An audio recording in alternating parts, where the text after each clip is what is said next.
kwa sababu nimeangalia yale mumepangia Mwenyezi Mungu.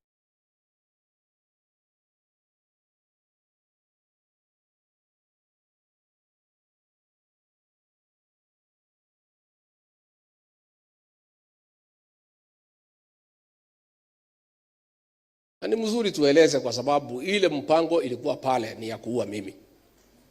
Kwa sababu ile kijana moja alikuja na ile chuma, alikuwa ananitafuta, akagonga kijana moja ambaye alinizuilia, na hiyo chuma ingenigonga singetoka hapo.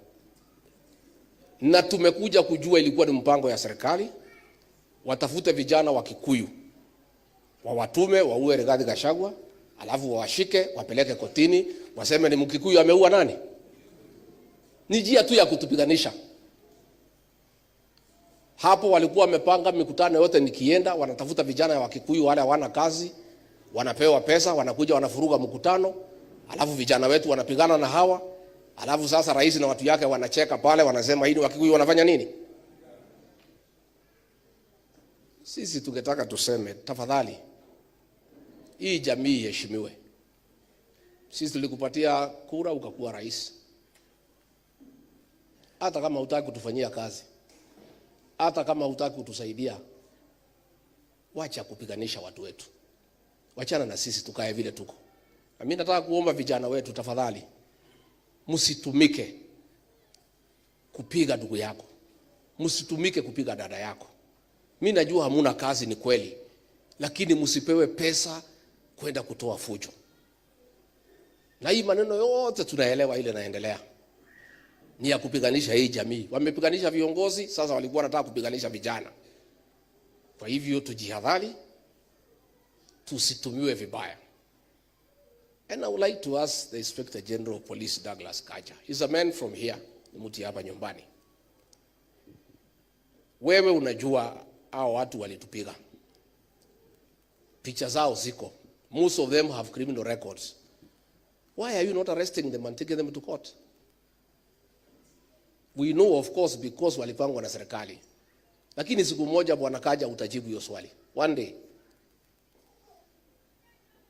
These people who attacked innocent people, wakatuumiza, wakaumiza wananchi, wanazurula kila pahali na wanajulikana. Alafu mnakuja kushika Karongo Dhangwa, Peter Mwathi, watu ambaye hawahusiki. Wale walipigwa na wale waliwapiga wanaendelea kutembea. And we know ilikuwa ni mpango ati mtumie wa Kikuyu kupiga wa Kikuyu, ndio rais na watu yake pale wacheke kusema hii ni wa Kikuyu wanapigana. This community has been misused and it's okay. But let me say this, because I have seen a lot of analysts, a lot of commentators trying to come up with many theories about the people of this region called Mount Kenya. Let me help you.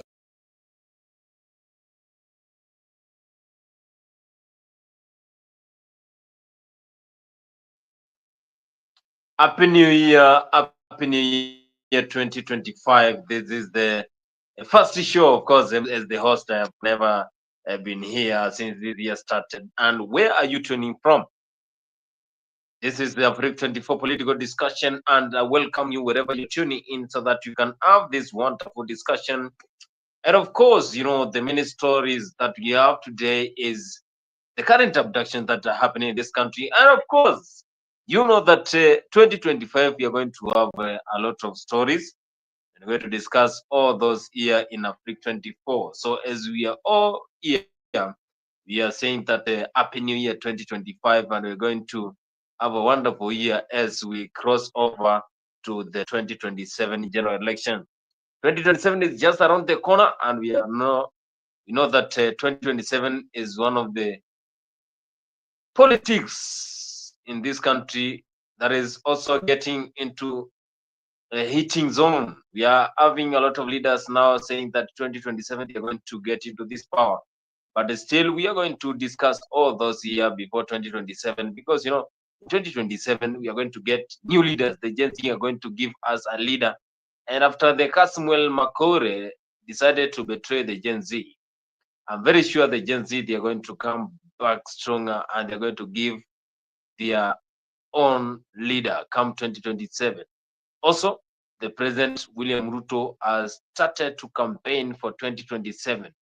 He has already conquered the Lake region after the downfall of Mount Kenya support, and this is after the impeachment motion whereby Gachagua last year, that is 2024, he was impeached through ways that the Kenyans questioned, but still the questioning of the Kenyans did not affect anything, because at the end of the day, we had a new DP, that is Kithure Kindiki.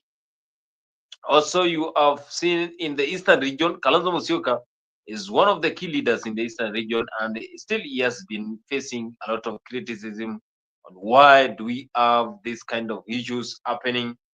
And because Kalonzo Musyoka has been in this politics for a long time, but still he has not shown interest on becoming the next president of the Republic of Kenya. Yet William Ruto just tried once and he won. How about Kalonzo Musyoka? That is what the Kamba region and the Kamba people are asking. Why is Kalonzo always soft? But you know that there might be a marriage whereby Kalonzo Musyoka might come close to Gachagua in 2027, and they vie for a political seat that can give William Ruto that competitive power in 2027. But still, in 2027, things are going to, I can see Mzalendo here, 2027, things are going to eat. But the question that we're asking here is, why do you think that we have this eat before 2027? We still have 2 years before 2027. But now the leaders have started campaigning for 2027. The heat is still getting high. Why do you think that we are having this? Because I'm very sure that 2027, things are going to be hotter. William Ruto will not allow anyone to just step in and deny him getting the next chance to serve the Kenyans. Who do you think is going to be the next president of the 2027 general election? Because you know that 2027 is very close. 2027, we don't have the IBC, and you know that the IBC must be there before 2027. 2 years before elections. Now we are in 2025, and we are just having this discussion because we don't have the IBC after the 2022 general elections, whereby the IBC officials decided to part ways with the Independent Electoral Board, that is Commission of Kenya. The reasons, because they said, some of them said that they did not agree with what it was served during those 2022 general election, because they said the elections were rigged. Others saying that the Wafula Chebukati, who was the chairman by then, he gave the government, that is the President William Ruto, that certificate, and yet they said something had just gotten into these elections, and elections were tempered. That is why they said the Cherera 4, they don't agree with what happened. Political heat still is being witnessed in the western region, whereby George Natembeya is one of the leaders who has been saying that the Luya region has never been respected, because some of the Luya leaders, the likes of Moses Masika Wetangula, the likes of Moses Wetangula, and also Musalia Mudavadi, they have been into politics for over 40 years, but still they have not shown interest to helping the Luya region. That is what Natembeya is saying, that he is very firm. 2027 is going to show them dust. It's going to show them dust in 2027. Mzalendo, Happy New Year. Happy New Year to you. Sema. Habari ya Machakos. Machakos wapi? Mimi siko Machakos bwana. Hauko Machakos? Sasa niko Machakos kweli? Hebu ngoja kidogo nitengeneze kamera yangu kidogo. Sound. Kamera iko sawa, kamera iko clear sana kwanza. Yes, 2027, I'm very sure Mzalendo is going to give his views about 2027. But the Luya region is saying we are having a lot of issues when it comes to 2027. And also the president has also conquered the Lake region, despite the actions that shows that he is supporting Raila Odinga for the AU campaign. You know, this year we are having the 2025 AU chairmanship elections, whereby Raila Odinga together with other leaders, they are going to compete for Africa leadership. The president has shown a lot of interest in supporting Raila Odinga, but maybe others are saying that Raila is one of the key leaders who has shown interest in changing this country. But William Ruto now knows that if he conquers the Lake regions, now he will compensate what happened in 2022, whereby he was supported by Rigathi Gachagua during the 2022 general elections. Also, the political it is being witnessed, whereby we have seen Ukambani, Kalonzo Musyoka. We have seen Ukambani, whereby Kalonzo Musyoka is saying that he's going for it in 2027. Kalonzo is one of the key leaders in Ukambani, and he has been saying that this general election now, Kenyans are going to decide. Just asking, do you think that Kalonzo Musyoka is going to be the next kingpin of the Eastern region? And he has been there for a long time. 2002 he was there, 2007 he was there, 2013 he was there, 2017 he was there, still 2022 he was there, 2027. Does it mean that Kalonzo Musyoka does not give up? Welcome, Kijana ya Town. Kijana ya Town, one of the loyal followers of Africa 24. You just introduce yourself, Kijana ya Town, and Happy New Year wherever you're following. And why do you think we have this political itch and yet 2027 is far away?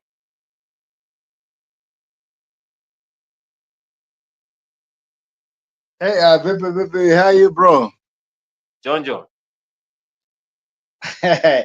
You see, the reason why there is a niche is because of a gap. There is a gap, bro. There is a lot of mismanagement of public affairs. I've just watched news from all the channels, and you could find unfinished classes, textbook, lack of textbooks, law teachers, that is education. Then there is abduction. When you look at this country, it's so messed up. It's so messed up that everybody is fed up. And nothing seems to work. Chinua Achebe says in one of his books, things fall apart. I think things are falling apart. I've just heard also that they signed the rejected finance bill, like almost 60% secretly. So it's unfortunate, I can assure you. It's unfortunate. So we are living in the KK government is living in borrowed time, so to say. Atinasikia sasa hata Ruto has approached the Djibouti candidate withdraw. You know, the kind of things happening in this government and this regime is unprecedented. You know, so the reason why you see there is a lot of talk of 2027 and the replacement of this government is basically because of the gap. Shule hazijatengenezwa. Nimeona shule zingine huko Kisii ni za matope, Bomet ni za matope. I mean, how do you expect? And then to make matters worse, unaona wakati Gor Mahia inacheza na timu ya Uganda, president anatoa 2 million. Next week anaenda kwa shule, kwa kanisa anatoa 5 million. I mean, where does this money come from when we don't even have JSS classes? We don't have grade 9 classes. Those are the imbalances that are causing all this. So to answer you is to tell you things are falling apart. And that is why there's an agitation for new dispensation. Kalonzo, to me, is a non-starter. And I say he will not make it as a president. He might just bag his Kamba votes and take them away from Ruto, which is good. But Kalonzo is the same school of thought with Baba, with Uhuru, with Ruto, with all these kind of orphans. I mean, we can vote for Kalonzo today, and tomorrow he invites the Kasongo Kaongo to his house and say, now we want unity of the next time. They might not say broad-based government, they might say like-minded government. You know, watu wanabadilishanga majina to make us confused. So Kalonzo is, for me, is a no. I think for now, if we want a dispensation that is different, personally, I'm thinking of Honorable Daktari Matiang'i. He might have some small issues with himself, but not many. But I think he can be the door to open Kenya to other people and to prosperity. One thing I'm certain is that the constitution is on the side of Kenya, and come 2027, kama tutafika hapo, I have a very strong feeling we might not get there, because it's eminent that the economy can collapse any moment. So when the economy collapses, then there will be a new dispensation. Asante. Yes, when the corruption things fall apart, that is what Yatown is saying. That this government might not get into 2027 because the political hit that is taking movement in this country. Then you can say that things might not be the same they used to be before 2027. But even the president is saying that he is trying to change the country, so he has the right directions that he want to take this country. Mzalendo, welcome, happy new year. You tell us, why do you think we have this political hitch in this country now, and still we have 2 years to carry on development of this country? Kenyans need to get those development, but now the political movement has started. Are we going to get this development, or this government was just elected to just be there and they just go without any development? Okay, yeah. Thank you. Happy New Year to you, Bonnie and Kijana Town. Kijana Town, umenipotelea sana, but Na last leo year kamera yako inakaa safi sana bwana, umenunua kamera mpya? usijali bwana, ni mambo mpya ya 2025. So mambo ni kama hayo unavyoona, mambo mpya, vitu mpya. So anyway, ile kitu ningependa kuchangia, I want to differ with Kijana ya Town a bit about Matiang'i, and the reason why is Matiang'i would not be the right candidate at this particular time is that election in Kenya has taken now a different toll. You have to look at the numbers that Matiang'i is bringing in as a candidate. If you look at Matiang'i's tribal base, then it is going to be divided between him and William Ruto.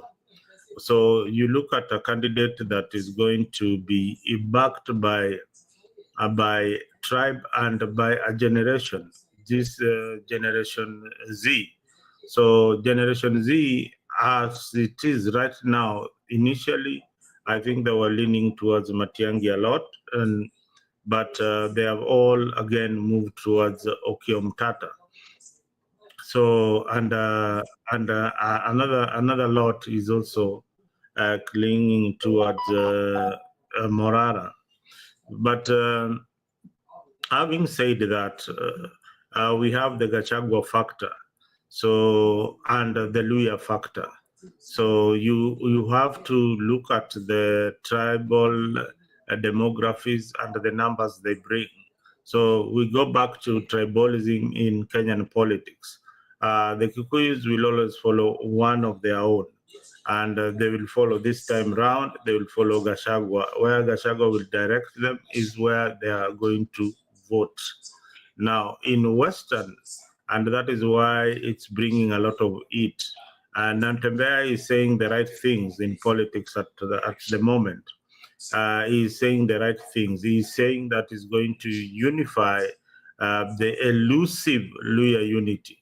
In terms of political demography and numbers, Luyas are number 2 after the Kikuyu community, then the Kalenjin community, then we have the Luo community, and then Kambas.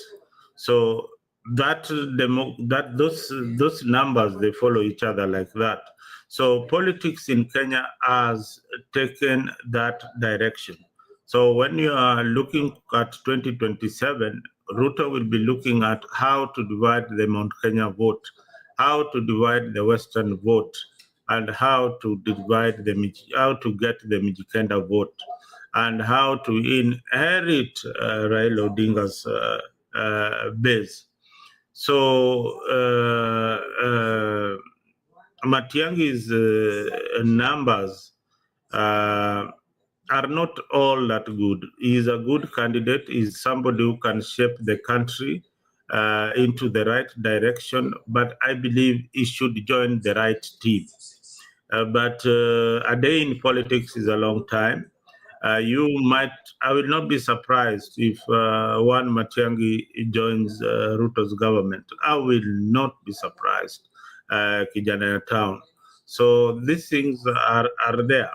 You have seen the alliance between William Ruto and Uhuru Kenyatta and Raila Odinga. The only person who has not been able to buy into the idea is one Kalonzo Musyoka. So Kalonzo Musyoka has remained consistent in his politics. People look at him as a watermelon, but he is one of the most organized politicians in Kenya today. He has remained very, very consistent with his Wiper Democratic movement, although it does not have numbers, but he has a base that he controls. So you don't underrate that candidate. He brings something on the table. And you remember in the last elections in 2022, the Azimio Brigade took a lot of time to decide on who should be the running mate. So, and Kalonzo himself took a lot of time to join the Raila team. But again, that is one thing that cost them the election, indecisiveness. So as we are going to these elections in 2027, the political players needs to be decided on what they want to do politically for the country. You have mentioned underdevelopment. Yes, there is underdevelopment in most part of the country. Some of it you cannot just blame the national government, but you need to blame the local leaders, the people we elect into office. If you see underdevelopment in your area, schools are in bad state, roads are not tarmacked, or even if they are marramed, they are substandard roads, then blame the local MP and the governor. And some of these roads, they are not they're maintained by the national government. So the ones that are maintained by the national government, give them credit where it's due. But development that is supposed to be brought by your local leader, then I think we should give them credit if they have done good. If they have not, then we should condemn them. So by and large, what I say is that we need to do a lot of civic education, Kijana Town. Tell your people to elect the right leaders into position. Let me pick a call. I'll be back. Thank you very much. Yes, Mzalendo is saying that he disagrees with the Kijana Town. Kijana Town, do you have something to add on what Mzalendo said? Of course, Mzalendo said Matiang'i Yeah. might join the government. You know, I respect his opinion so much. I think he's well versed with what we call the politics of Kenya. But I want to educate him because I now know what will happen. In my opinion, I think politically, Ruto is sick. What we call politic. He is in a critical, chronicle state, and he is being admitted in the hospital of the Handshake Brothers. The Handshake Brothers have admitted this patient, and they have put this patient on what we call political life support machine. As we speak, if it is not Baba and Uhuru Kenyatta. Hello, how are you? Hello. Are you people talking? Can you hear me? The show is on, Mburu. We can hear you. We can hear you loud and clear, and we are live. We are live already. Yes, continue, Kijana Town, continue. Yeah, so this guy is in a life support machine, and the support he's getting from Baba, and I'll give you a sequence of events that will happen in the next few months. Ruto went to look for Uhuru, actually went to look for Baba because he was really afraid that his regime is going down. And then he extended his time because it is Baba who punctured the Gen Z revolution. He went to the field and took the ball and punctured it. So the game was discontinued. He again went to Uhuru Kenyatta to make sure that in terms of money and in terms of support, he gets the support of Uhuru Kenyatta. So this government is in the hands of Uhuru and Raila. That one I can tell you for free. And they are there technically because of their interest. Uhuru because of the interest of his business, and Baba because of the interest of AU. But let me now tell you what is going to happen and record this. In 3 weeks' time, Baba is going to lose the AU seat. Once he loses the AU seat, he is going to come back to a very frustrated following that will feel like now we have done enough for you, but it is not going to be possible. So when he comes here, he wants to re-engineer himself. And this is how he's going to re-engineer himself. He would want now to bring back, because for the longest time after he went to Ruto, he has been really blended bad names. And people feel like he has confused his followers and even his party. You look at like what Senator Sifuna and Bobby Owino and Orengo and someone called the governor of Kisumu are saying. You could see there is like two ODMs. People who feel like we are on the wrong direction, and those who, and because of the respect, they don't speak so much loudly. But what will happen now, after he comes now to back, he will demand a bigger share in the government.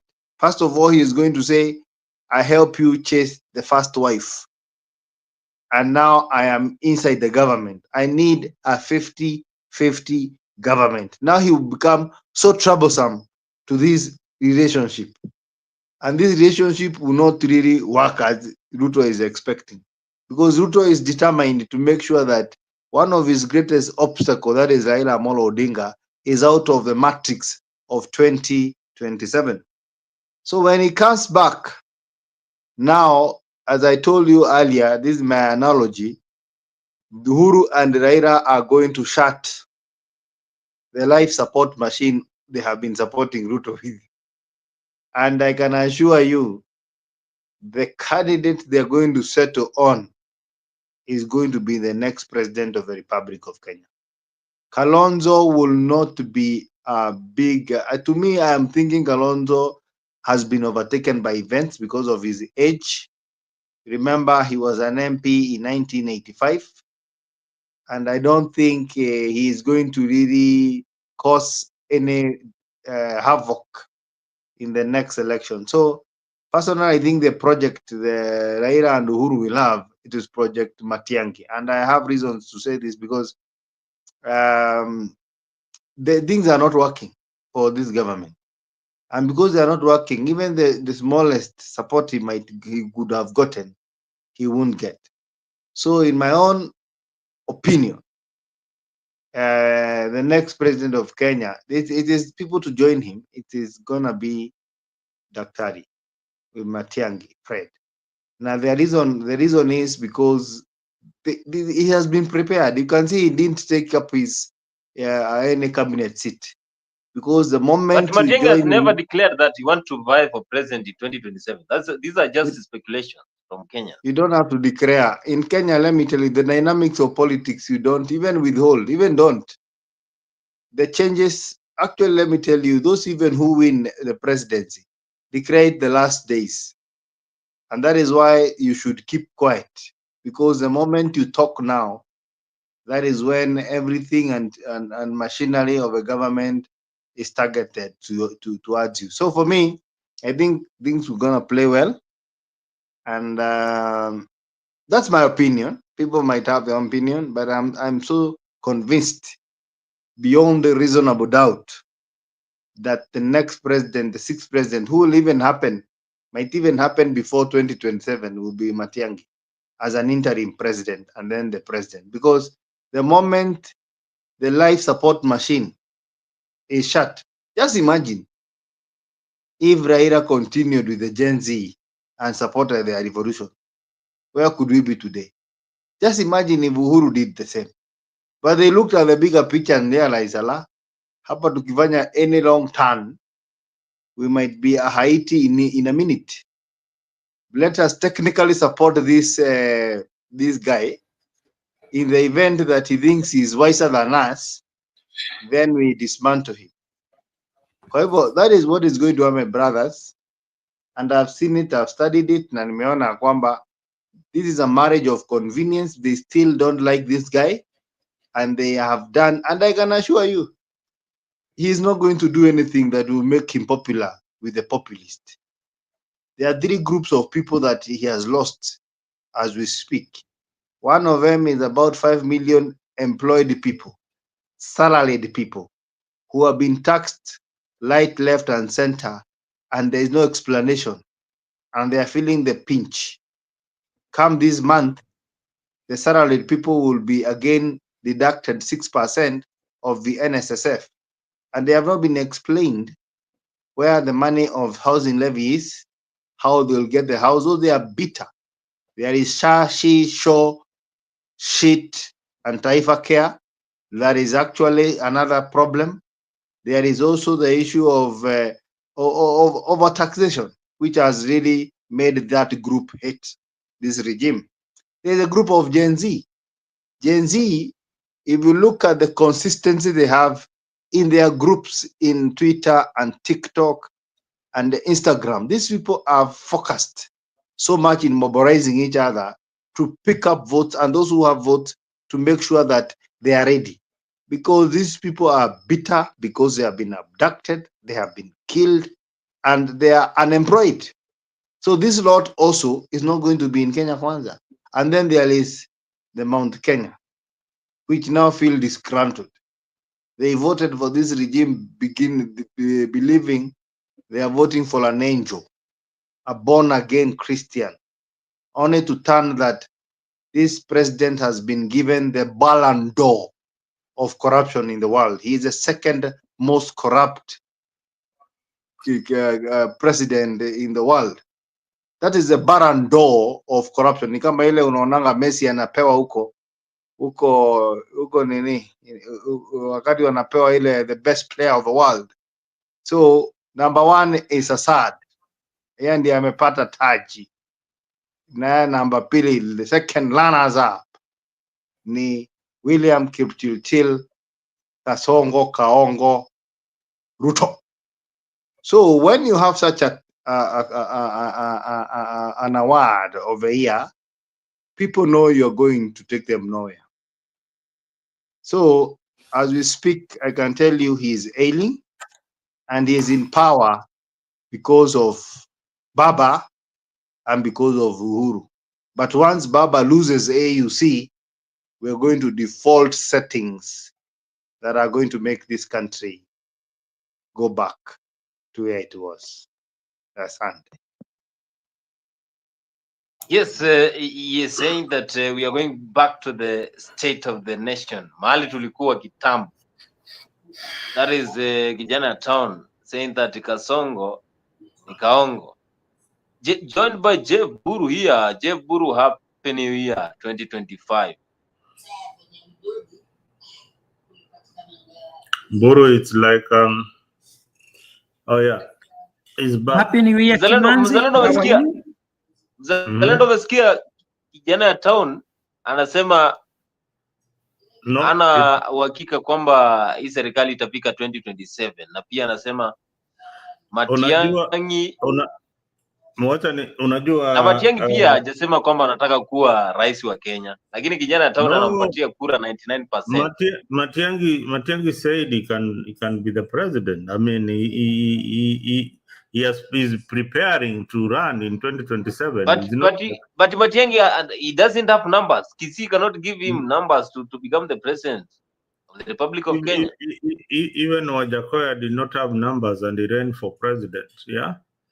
So you don't have to have the numbers to run fast in Kenya. You just have to place your name on the ballot and you'll get people who are going to vote for you. So what I disagree with Kijana Town when he says that before 2027 Ruto's government will go and Matiang'i can be the interim president. I don't know which constitution is reading, or I don't know where that is coming from. He must be on something that is different from what we know. So Kijana Town maybe can explain how this is going to happen. How do you remove William Ruto as president, then install Matiang'i as president? You know, this kind of weird kind of thinking is what sometimes breaks my heart. That there are people out here who think of things that are impossible. Things they just imagine things, and they say, okay. But Mzalendo, yeah, they always say that all dreams are varied. But you see, some dreams are, you know, you know, Mburu, some dreams are so impractical. Let me ask you, let me interject you. What happened after Kibaki was declared the president in 2007? What did the Constitution say about the Prime Minister then? So that we get into factual, because sometimes we also argue as if the law is made for man and not man for the law.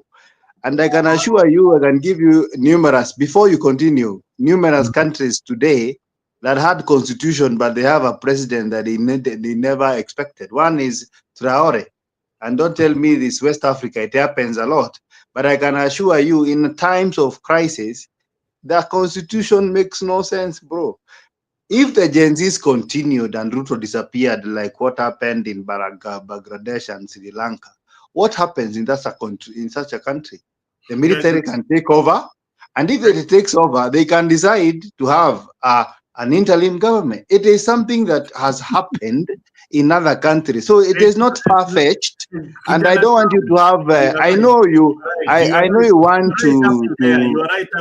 I know you want to make a point, but it is pedestrian to think that now because the constitution sticks like this, that it can never be changed. It can be changed. We had an accord in between a constitution, bro. We had an accord that went to parliament, and we had a prime minister who was not envisaged in a constitution. So as I finish, I want to tell you that don't be shallow-minded and close your mind that now until we have an election, that is the only time we can have a governance. No, we have countries today that are being led by people who are from the military.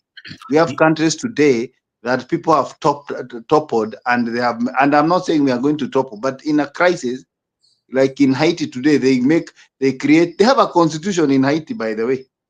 And in Haiti, every now and then they have a new prime minister.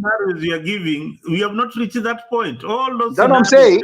I'm just saying we have not reached, but we can reach. Is it far-fetched?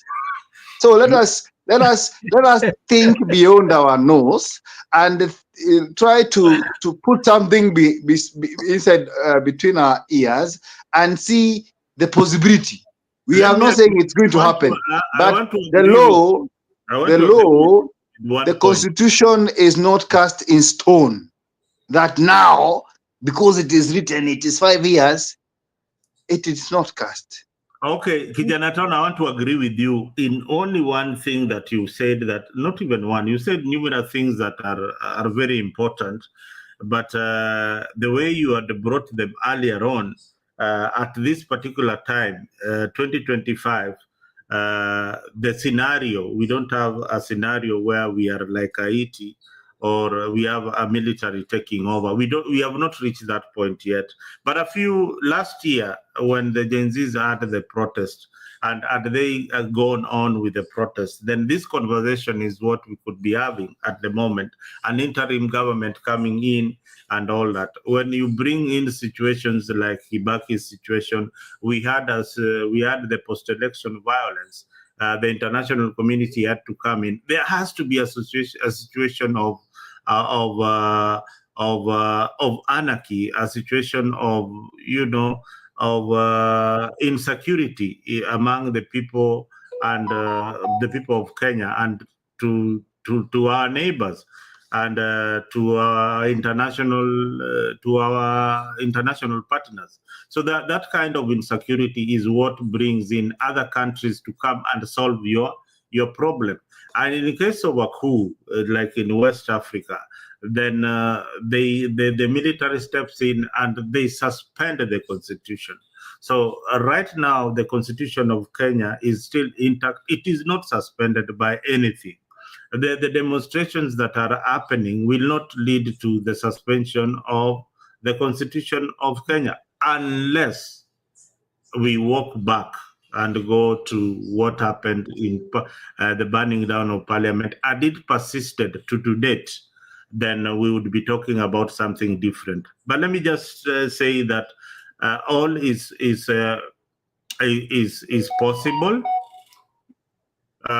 with the current situation in parliament, and the numbers that William Ruto has in parliament. The only people who are keeping William Ruto in parliament is Raila Odinga's political party called ODM. It is that simple. We don't have to even go very, very far. If you wanted to remove Ruto from power, just remove Raila Odinga from his camp, and then place a motion of no confidence, a vote of no confidence in parliament, and it will go, just like Gachagua, they did to Gachagua. It is that simple.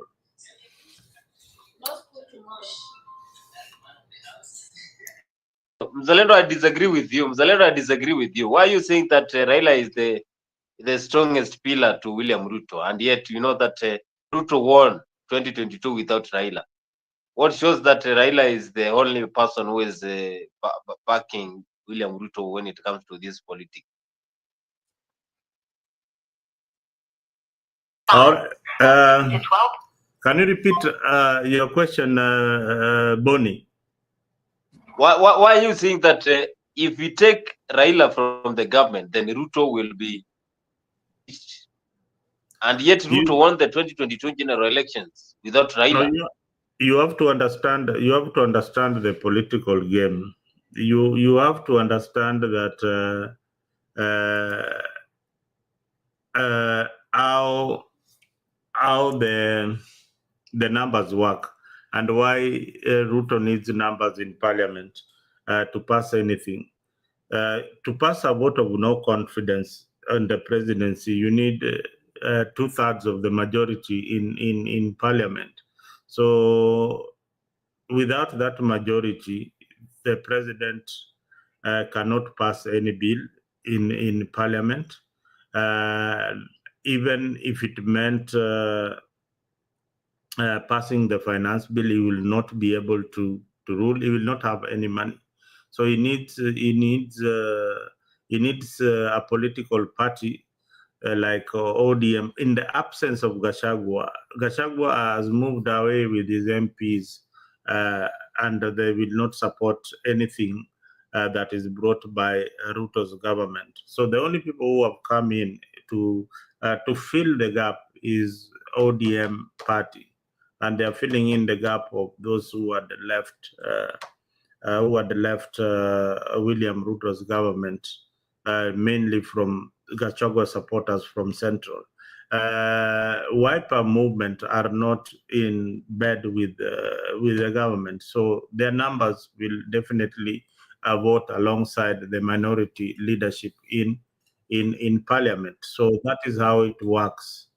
All right. So, and that is why parliament is very, very crucial. That is why you see them talking the way they are talking, because they are backed by the executive. So this is how things play, how things will play. So anyway, let me allow Mburu to say something, because he's been there for a while.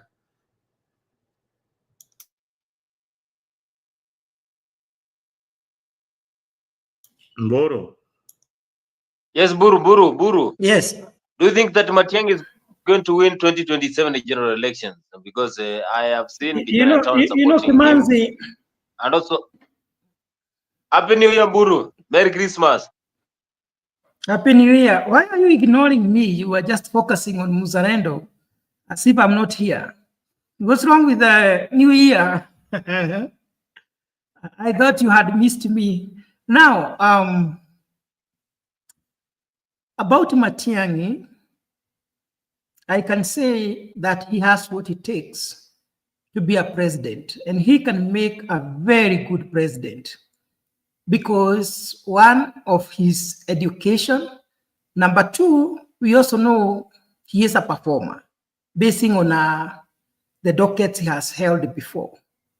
But now, in Kenya, in most cases, we consider the regions and the tribes, we call them the strongholds, the political basis. Matiang'i, as good as he is, as educated as he is, as principled as he is, Kenyans, I think, will not embrace him because he doesn't come maybe from one of those very strong tribes. Number two, money factor. Money in Kenya plays a very great role in politics. I don't think Matiang'i has what it takes to compete with someone like William Samoei Ruto, Gachagua, Raila Odinga, and maybe somebody will arise from the Kenyatta family. Those are the people who control Kenya, and the Moi family, because they are able to campaign without donations from anyone. They are able to campaign from each and every corner without asking for money from anyone else. So Matiang'i, for me, I can vote for him because I believe that he is a good leader. But how many Kenyans can say, I'll forget about one of our own and vote for Matiang'i because of what he stands for. Very few Kenyans. The same case to so many other politicians who are coming up. It's not very easy. That's why politics in Kenya is very tough, because if you don't have money, you can be as good as you can, as educated as you are, but Kenyans will not embrace you to a larger extent because you don't belong to their tribe, or because you are not backed by those big tribes and all that. Away from that, I listened to Kijana wa Town, and I really wish to see that guy, and I think he is also a Gen Z, maybe. But when I was listening to him, I felt that he is someone who can see far, maybe than some of us. Yes, I agree with Mzalendo to some extent that Kenya has not reached the point of anarchy. Kenya has not reached the point of suspending the constitution and people deciding to take power in their hands and doing what other countries, like what Sudan did. They arrested Bashir and took power in other countries. He gave examples what Traore, something like that, did. I think, what was the country? Yeah, I think though we have not reached there, some of the proposals that are being made by our politicians, especially trying to extend the term of the president, can lead Kenyans to go to that direction. Because I am trying to imagine a situation whereby they are saying they are going to bring a bill in parliament proposing that the president should go for 7 years or even more. And I believe if they try that, Kenyans will not even allow William Ruto to finish his term. And I will be one of those who will be saying no. That is one of the reasons why I can go to streets. I have never been in street. But anybody trying to take us back, remember there was a time we had Kenyatta who ruled for 18 years. We then had Moi, who ruled Kenya for 24 years, and we were McTiming for 24 years. You can imagine. I don't want to imagine such a situation. So yet, yes, Kenya is not in that level. The people who are supposed to be forced out of power are people like Museveni. You know, we say Mugara muue na haki umpe.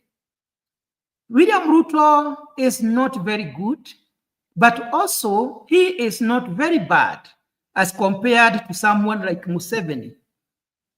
We have not seen anyone in Kenya, any politician being taken to court-martial, like what is happening to BCJ. In Uganda, things are upside down. There is a president there who thinks that Uganda is himself. I haven't seen that in Kenya. We have someone like Kagame who feels that if he is not in power, Rwanda will not exist. So at least I haven't heard William Ruto saying that he will not have overpower if he is defeated after 5 years. So Kenya has not reached that point of escalation. Therefore, we also give William Ruto credit. He's not very good, but he is also there in the middle. So some of these politicians will never become presidents, not because they are not capable. Some of us, even the people who come here to the panel, would like to become presidents of Kenya. Some of us here, they are very educated. But if you don't have anything in your account, it's very hard for you to be heard by Kenyans. Even getting that seat of an MCA, Mzalendo tried one time, he will tell us what happened. And this Mzalendo is not a poor guy. If someone like Mzalendo was not listened to by his people, what about other people who don't have good jobs, though they went through the academic system? So Kenya's politics is very tough. Only a few people who are able to navigate corruption, bribery, and all those other things that makes one to become the president. Kijana wa town mentioned something very important, that it is very unfortunate. I don't know how you feel when you hear that your president is number 2 in corruption. That is, he is almost being the best in corruption. I wish it was something else. To me, it's very unfortunate. I feel so bad for that. And if he is that corrupt, Mr. President, if you're listening to us, instead of saying that Kenyans and the world is unfair to you, just reflect on yourself and ask yourself hard questions. Why am I being ranked second globally, not in Africa, in the whole world? And what does that mean to the image of our country? What does that mean to our economy? What does that mean to those who would like to invest in our country? So it's not a good picture. It's not a good thing. There is nothing to celebrate there. And it is the high time that the president should come out strongly to fight corruption in government, because one of the reasons why he is being voted among the best in corruption is because he bribes for the bills to pass in parliament. Somebody mentioned here in the show that even right now they are trying to bribe presidents across Africa to vote for Raila Odinga as the AU chair. And they are using billions of taxpayers' money for them to achieve their goal. So these are some of the things that are attributing to him being voted as the best president in corruption. So it is a bad thing, very ugly, something that we should not even be discussing about, because when he was campaigning, he promised there will be no money to be stolen because they will work very hard to make sure there will be no corruption. They will make sure there is accountability, and some of us supported him. But when we hear corruption is all over and he doesn't seem to care, some of us withdrew from supporting him. And today we are criticizing some of the things that they are doing that are not pleasant to the nation or to our economy. Thank you, Kimanzi. Yes, thank you, Jeff Buru, and that was wonderful. And also, we have Jeremiah Omondi here. Jeremiah, welcome to Africa 24. And here we're having a topic whereby Mzalendo, Jana Town, Jeff Buru, they are giving a sentiment whereby they are supporting Matiang'i for 2027. Do you think that Matiang'i can clinch 2027 presidency for this country? Does he have numbers? Bon, good evening, Mzalendo and Jeff, and Good evening, everyone sir. else How are you? who's tuned in. Good evening, good evening. This is a very interesting discussion, and it's a good question that Kenyans are asking all over, and it's really exciting a lot of people, including myself to some extent. First thing though, if you see Matiang'i running for president, know that he's somebody's dog. Somebody's pushing him. Okay, that you can take to the bank, because one, like Mburu said, Matiang'i doesn't have the financial muscle to run a successful campaign in Kenya. You know that Kenyan campaigns really depend on a lot of the depth of your pockets. That is one. Two, his entry into the game, right, will disrupt the status quo, because if he comes and let's say hypothetically Ruto manages to keep Baba on his side, who will be on the other side with Matiang'i? Because I don't think he can run alongside with Gachagua. That is one scenario. The other scenario is if he's running, okay, and say, for example, maybe Baba and Ruto break away, and Baba, for some reason, agrees to support Matiang'i. That means that Matiang'i, by extension, will get a lot of support from Central, because, like I said, if Matiang'i runs, it's somebody's dog, and the owner of that dog is actually not will be. Owner of that dog is one Jaden. Yeah, he could make a good president if he can make it, because he knows how government works. He delivers results. He's a very stern leader. If you were to make it there, something tells me it could be a good president. It could be transformative, but his path to the president is not very easy. Now, again, and I asked this question of you, Jeff, the other day, that in your wildest dream, do you see Kasongo in Kasarani on one bright Sunday morning with all Kenyans in Kasarani? He hands over the instruments of power, ati ameshindwa, atoke hapo kama civilian. I don't see that happening. The best case scenario that will happen is whatever chaos will ensue, but he will probably, the best case scenario is we could end up with a government of national unity or some sort of coalition, something of that sort.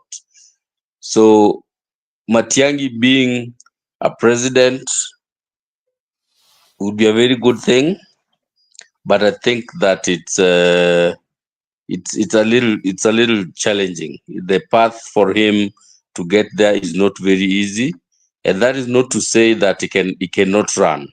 He can run a good race, but running and winning are two different things. If he were to make it, I would be a very happy person. And if you ask me, looking at the political landscape, if Matiang'i were to run with whatever combination or constellation of political alliances, I believe that is the only individual who would actually give Kasongo a run for his money, because Kenyans really yearn for change. But whether his efforts culminate in an actual victory na Zakaya mpatie sword pale Kasarani, hiyo ni story ingine sana. That's a totally different story. Asante. Yes, Jeremiah said that. Yes, Jeff. Can I mention something? Jeremiah has said that he doesn't see a scenario whereby if William Ruto is defeated, he can hand over power to whoever will have defeated him. But I also want to say that choices have consequences. There are also consequences of not handing over power. Number one, the international world will distance themselves or will keep William Ruto aside. They will not want to cooperate with him or even to work with him. His government will have sanctions. He will not be able to do trade with other countries. And also there is a possibility. Let me finish. No, please, let me finish, because I don't interject people when they're talking. Then you come. Yeah, today I'm not the host. It's Kimanzi. So remember, Jeremiah, we had such a scenario in Cote d'Ivoire when I think it was, what was the name of the president? He refused to hand over power. But the international community, I think through UN, arrested him. And even today he is in jail. So even William Ruto, if he fails to obey the constitution and he is defeated squarely, there can be a scenario whereby he can even be arrested. Don't think someone like Uhuru Kenyatta handed power to William Ruto because he wanted to do so. It is because he knew things can go wrong. Kenyans can decide to have an uprising against whoever he has handed power to. The international community, because today they always watch what is happening, can decide to act against him. And like someone like William Ruto, who even had an ICC case, if he tries such a thing and he is arrested by the United Nations or other countries come together and arrest him, they will revive all his past cases. So he cannot dare refuse to hand over power. The only thing we can do, he can try very hard to make sure that he rigs the election. And he is announced by the IEBC as the winner. Such a situation then whereby nobody can be in a position to verify or even to state clearly that he rigged, then in such a situation he can have his way, but not by refusing to hand over power. I don't think Kenyans will allow such a thing to happen. Jeff, when I said that, I didn't mean that he's refusing that amekatalia sword. No. What I mean is exactly what you've mentioned, right? So he will make sure that he will rig as much as he can. He will steal whatever number of votes he can. If he sees things not going his way, he'll make sure that there are so many gray areas that no one knows who the true winner is, and ensure that in the midst of all that chaos, IEBC does two things. One, announces him as the winner. Two, awards him the winner certificate, which which technically at that point makes him the president-elect. Now, once he has that, and we know that this is a guy who has a high penchant for violence. He doesn't really care. Kenyans watapigana, and he knows that, and the international community will step in to quell the chaos. The first conditions he will make for whoever is coming in, whether it's Anan or whoever is that is coming, or Obama or whoever, we'll just say, guys, you come, but let's agree on one thing, that I am the president-elect. Let's agree that you're coming to negotiate with us, and I'm the elect president, and that's the opposition, and let's start from there. Once that position is ascertained, that is the president-elect, and the other team is the opposition, they will come in and say, fine, umekata, what is the best case scenario? Can we do a government of national unity? Are you willing to share this cake with the other team? That's exactly what I mean. Whatever happens, he will muddy the water. He will muddy the water so much, make sure that no one knows who is the clear winner, but he makes sure that IEBC announces him and awards him the certificate as the president-elect. Then every negotiation after that is based on the premise that is president-elect and the other guy is the opposition. He'll agree and say, fine, I'm fine. Let those guys come. Wacha tufanye mkate nusu. I'm okay with that. He will come back as president. That other person will be given the same thing that happened during 2007. That's exactly what I mean. I don't mean akatalie kisu. Yeah. Now I understand you, sir. We are on the same page. But at the same time, yesterday Mzalendo said something very important. That for William Ruto to manage to lead elections in Kenya, in today's world, he has to switch off the internet. Because as the court pronounced itself, elections in Kenya are won or lost on the polling station.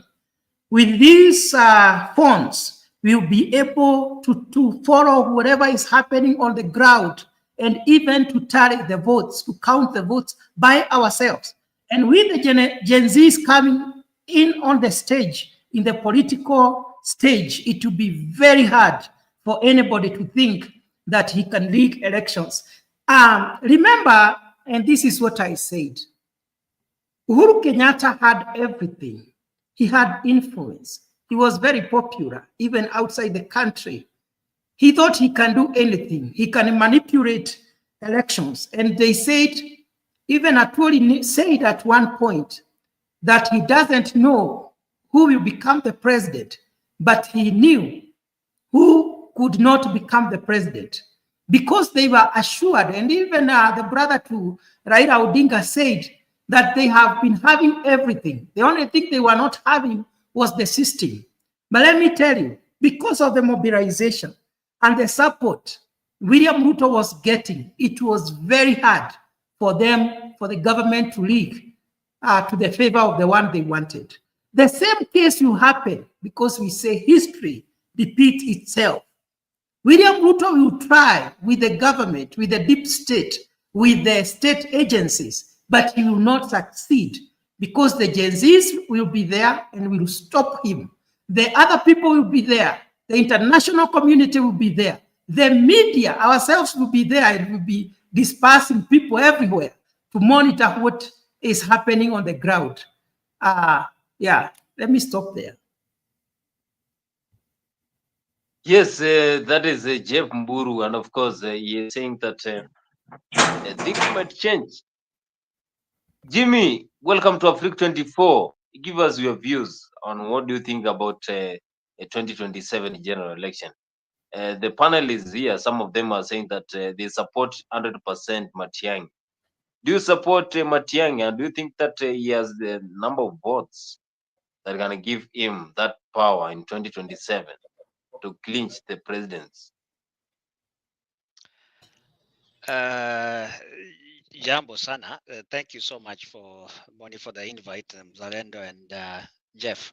I've been missing on action, but nimepatikana leo courtesy of Nick. You never get tired to invite me. I love that. Thank you so much for that.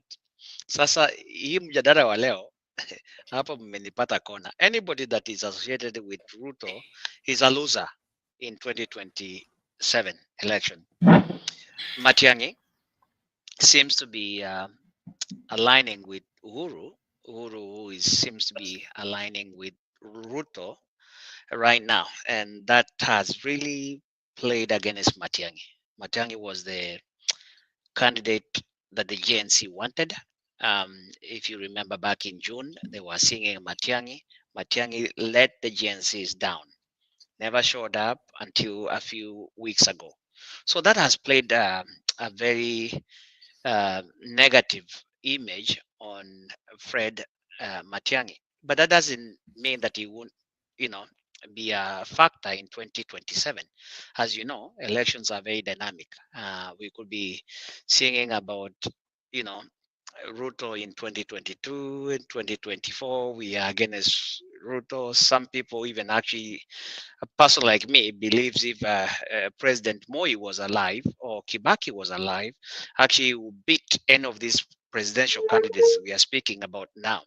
So for 2027, right now, it's the field is open. My candidate has always been Morara Kebaso. I think he's a person that I believe that has the energy to deliver in 2027. But even him is too early. Things can change. If elections were held today, it probably wouldn't win.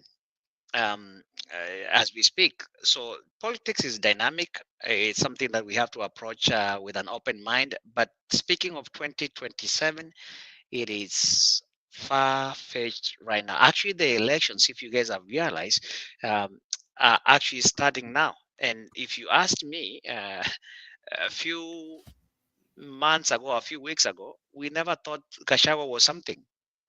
We thought that he's just completely done. Right now, Gachagua is the leading presidential candidate, to be quite honest with you. So it's very hard for me to predict what will happen in 2027. What I ask and what I always pray for is that we get a candidate that is genuine, that has no personal interest, but the country interest. And that's what we are looking among these candidates. That's why we are not certain as in who is, and as we Poleni, I had switched my camera. I didn't even know that. But yes, that's why we were looking for a candidate that can be able to bring this country together. What we are seeing as far as the abduction, I'm actually even now confused who is behind the abduction.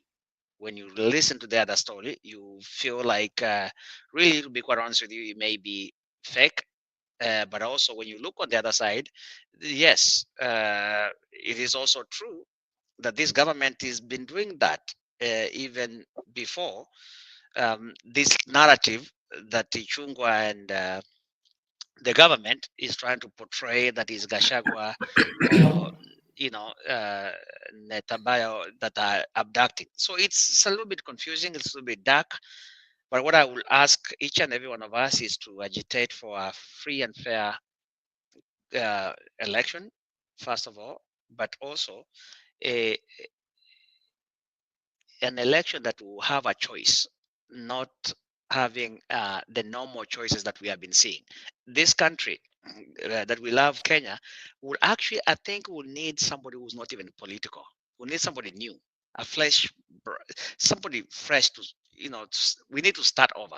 We are tired of the Rutos, and we are tired of Uhurus. We are tired of anything to do with, the Mois and all that stuff. We need something new. We need something new to change this country. I think that's what this country needs.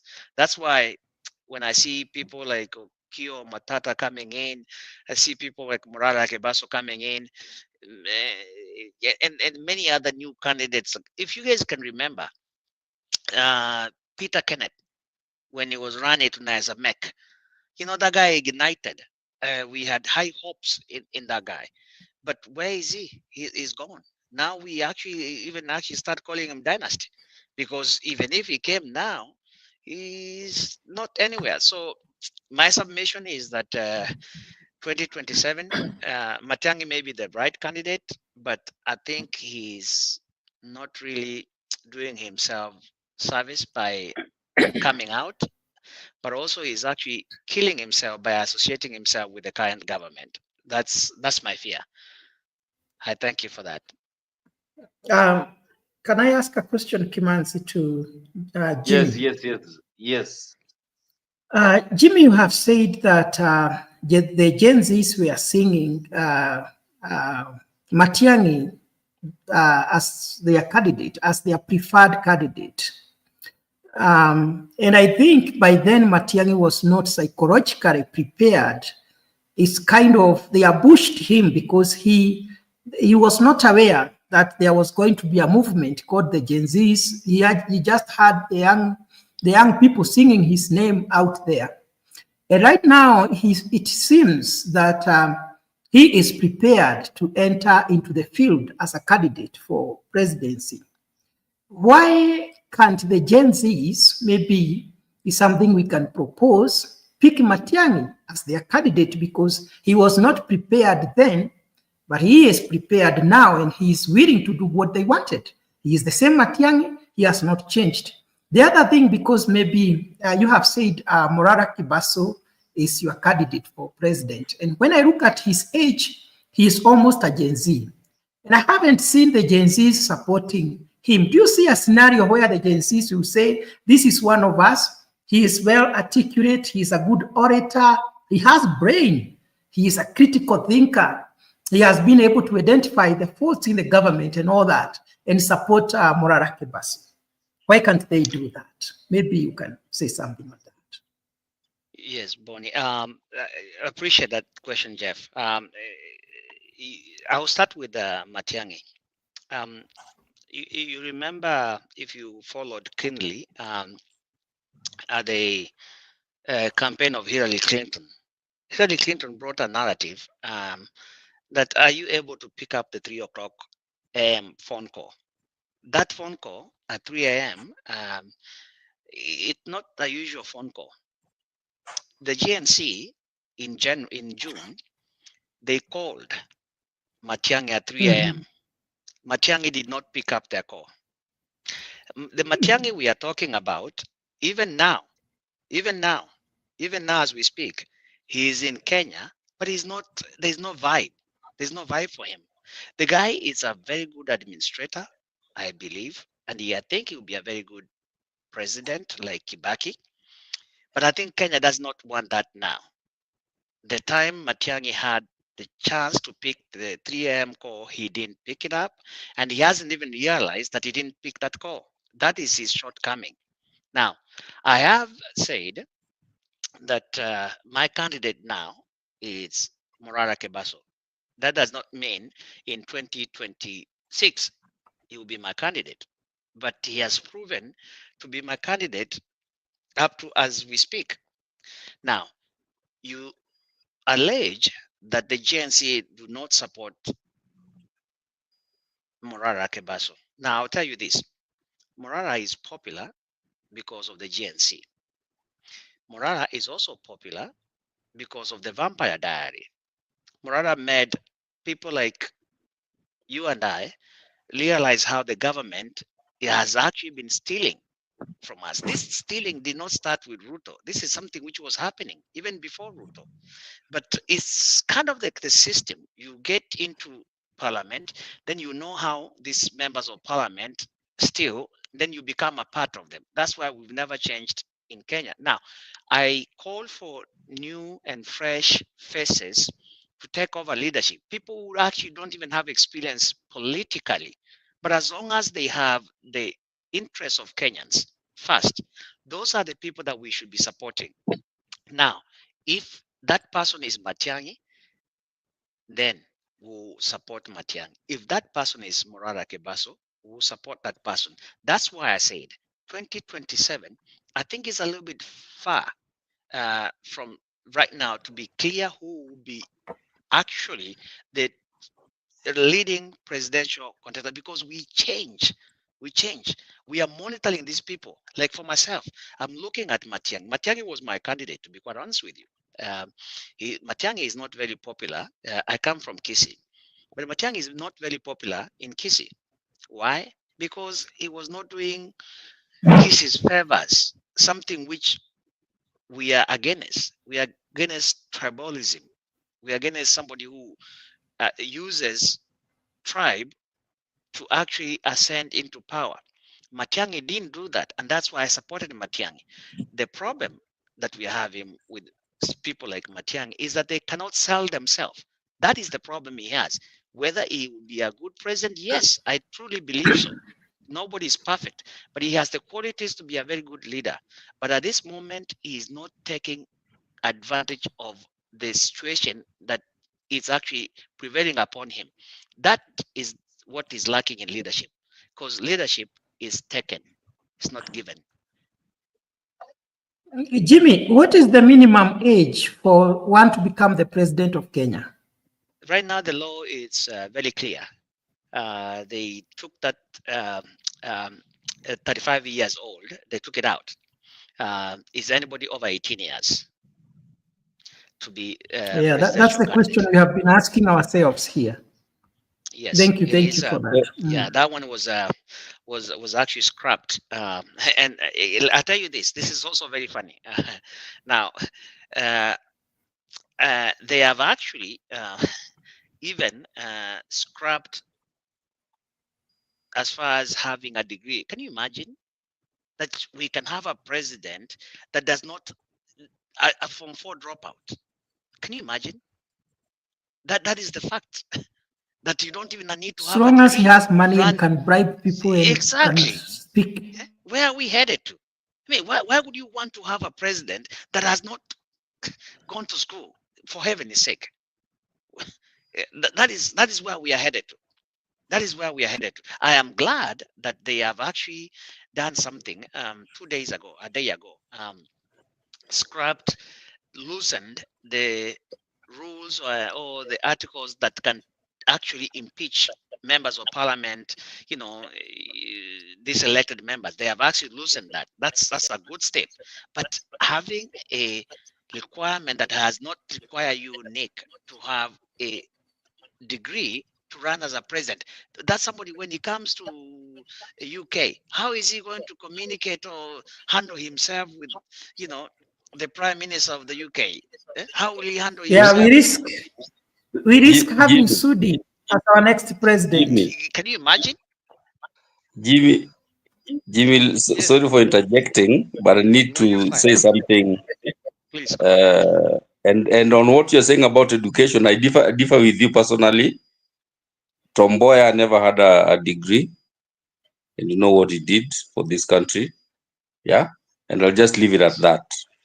In my opinion, academic qualification, as long as you are technically literate, you can read, you can write, you can understand, and you can communicate in the Queen's English and maybe other languages, French, Spanish, or whatever other, and Swahili and all. If you are technically literate, if you don't have a degree, for me, it shouldn't matter. But that aside, what I wanted to say mostly is really to Jeff, but you also alluded to it, Jimmy. You talk about this Gen Z as if it's a formal, entity. Every time you say, "Oh, the Gen Z should take this," or "Gen Z should pick this," or "Gen Z," remember, this Gen Z is an amorphous movement. It has no leader. It's not a legally registered entity. Has nothing. So whenever you say that Gen Zs are going to do this, I don't even understand what you're talking about, Jeff. 90% of the time when you're saying Gen Z, Gen Z, Gen Z, I'm wondering, what are you talking about? What is Gen Z? It doesn't even, it's not a party. It's not a legally registered entity. It doesn't have any structures. It's just a bunch of young guys, young Kenyans who had a common interest and decided to do something supported by, by foreign, entities to do this. As much as what they were doing was good, I think that we should not look at the Gen Z movement in the same breath we look at a political party. Once you have that, Jeff, very clear, you will desist from saying, "Oh, Gen Z, Gen Z, Gen Z here, Gen Z here, Gen Z there." No, no, no. I'll Rest my cede the case. ground to Mzalendo to You know, answer you. You Zalendo know, Because has he's the something to father say. of Gen Zalendo, Zs. Zalendo. yeah, yes, there is something that I've heard that, about education and all that. And when you go to England, which language are you going to speak? I wonder how the Chinese communicate when they go to England. Yeah. Thank you. So, or even the Russians. So sometimes the language is a barrier for development. But in most cases, it is the ability to lead. And Jeremy gave you an example of Tom Boyer. Then the examples are many. Even former presidents of the U.S., the people who have risen to the presidency. Some of them just had formal education, but not university degrees, but they made it. So sometimes we have also seen university. You have also seen graduates. We have seen professors as county governors. One of them is Professor Nyang'nyong. You have seen the work he's doing. If you go to Kisumu today, you'll see that it's a very, very clean. It has a clean environment, but no industries. You see, this is just how the dynamics of leadership is. So speaking too much English, being eloquent, does not qualify you to be a leader. Yeah. And Jeremy has talked about the Gen Z. I want to differ a bit with how Jeremy looks at the Gen Z's population. Now, a political party is a vehicle to take government. Yeah, when we talk about the women vote, the youth vote, the college fraternity, the workers, and all that, those are constituencies that politicians talk about. And when they decide to support a political party or a political movement, then you are home and dry. The Gen Z is a constituency right now in Kenyan politics, and you cannot overlook it. Have they been in politics before? The answer is no. Are they going to tilt the scale in 2027? The answer is yes. And the reason is because they have been invited to the game. They have been invited to the arena of politics by the politicians. I think they did it by default. They didn't know how to handle these young people. Ruto had the opportunity to handle the Gen Zs in the best way, and he would have been one of the best good presidents in Kenya. But he lost that opportunity last year when he was invited by the Gen Zs on a table to make the changes that they felt were important for them. But he lost that opportunity. Can he get it back somehow? Only time will tell. But I can tell you, he has lost that constituency already. And this is not just a constituency of people who are out of school. This is a constituency of of students who are in college, of graduates. These are constituencies that are in school already. So our politicians know that it is all important to have numbers. Political parties are formed to grab power and not to support the party in power. You can only support it when you have a negotiation like what Kinababa Raila are having. It is a negotiation for convenience. But moving forward in 2027, the dynamics of politics in Kenya has really, really, really changed. You have to form coalition. Candidates like Morara Kibasu, they have to form alliances with other like-minded political parties or entities in order to get power. What the Gen Zs are forgetting, which is fundamentally important, is reading the politics of the moment in Kenya. You cannot go into election in Kenya, say you are tribeless. That is already your strength. But know that politics in Kenya is tribal. It's tribal based, and that is the biggest strength. When I was advising Jimmy at some point when we had a conversation, I told him, a candidate like Morara needs a constituency that he doesn't have. His tribe, and that was the right time. You strike the iron while it's still hot. Get that tribe to back you. Then when you look at the national politics the way it is right now, you already have your tribe on your side. Then look for the other constituency, the college-going students, the political parties that you'll form alliance with, and other communities that are really fighting hard to have their unity together. Natembea, why is he being fought so hard by government today? The Luya are number 2 in terms of numbers. Let me tell you, we have gone to school. We want to assume that we are tribeless. Very, very true. But tribalism in Kenya is real. Mburu today will tell you that, Nick, me, I look at the policy of a candidate, I look at blah, blah, blah. Absolutely true. But when he goes back to the village, that number or that ideology or the policy that Mburu has in his mind, he cannot sell it to his village constituents. They will look at what Gachagua is saying at the moment. Hey, Gachagua amesema tupigie nani kura. That is why today in parliament, the MPs for Central are very, very, very scared. If you are not aligned to one Gachagua, you will not see parliament in 2027. Now, the new entities, the entities of Kinamorara, they have got a very, very steep hurdle to climb. Ni ngumu, because already there are people who control their territories.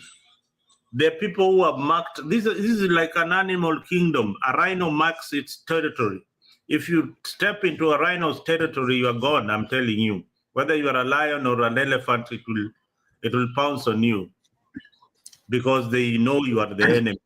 Now, the same way in Rift Valley, people are marking their territories. I heard today something from Ali Hassan Joe, and I think that is fear mongering. And when you hear Ruto, Joe talking, he's saying, kama ni noma, kama ni nini. You know what he's saying? Those are coded languages. You guys don't read this. Read this in the way they are. Those are coded languages. Kama ni mbaya ni mbaya. Now, are we at war with anybody? No. Kuna noma mahali yote? No. Lakini si amekuwa akitumia hiyo hata 2022 huko. Let me tell you, akitumia 2022 noma ilikuwa ni nani? It is just igniting emotions, you know, igniting emotions of the people. Igniting emotion of the people. Ati kama umenikosea nitakukujia. These are all CS saying this, yeah? Nitakukujia. So tunamwambia tu but nikujie mheshimiwa. So akikukujia atakufanya nini? Hiyo ndio swali labda tuulize, we go beyond. Kama CS mwenyewe anakuambia kama ni noma, kama umenikosea mimi nitakukujia, utakuja ufanye nini? Unanielewa? Yeah. So we are in a country, sometimes I look at Jimmy, I look at the things that are happening in Kenya, then you scratch your head. This is a country where a youth was sodomized by all governor supporters in Mombasa. And the governor has never been questioned by police, has never been, and this guy alifanyiwa hizo vitu zote. And he said that these were the governor's people. So tuko na inchi, kuna wenye inchi na wananchi. Let me leave it as such. Kuna wananchi na wenye inchi. Can I add something more? Before somebody jumps in. Before Jeff, yes, Jeremy. Let me just clarify something with what Mzalendo has said. So Mzalendo, I agree with you that the Gen Zs is a constituency, but it's a very amorphous constituency. And I agree with you that people like Kebaso and even Matiangi, what they need to do is form their formal arrangement, then seek the support of the Gen Zs as a movement. But you cannot say, the way Jeff is trying to say, that the Gen Zs can decide that now they are supporting Matiangi or going with what's his name, Kebaso as their leader. They are not structured in a way that you can say they can have a leader. But what needs to happen is somebody who desires to have them support him, come with your constituency and your formal structure, seek their support as a movement or support. And I think that's the same thing you just mentioned, Mzalendo. I ceded the ground for Mzalendo to advise or to say something about Gen Zs because I knew he would advise them as their father. For me, I'm their uncle. And Jeremiah is wondering why I keep on seeing Gen Zs. It is because they stepped out and they showed the people of Kenya of what they are capable of. A group of young people that was able to force a very strong leader like William Ruto to change his mind, even to the extent of dropping the finance bill, to the extent of restructuring the whole cabinet.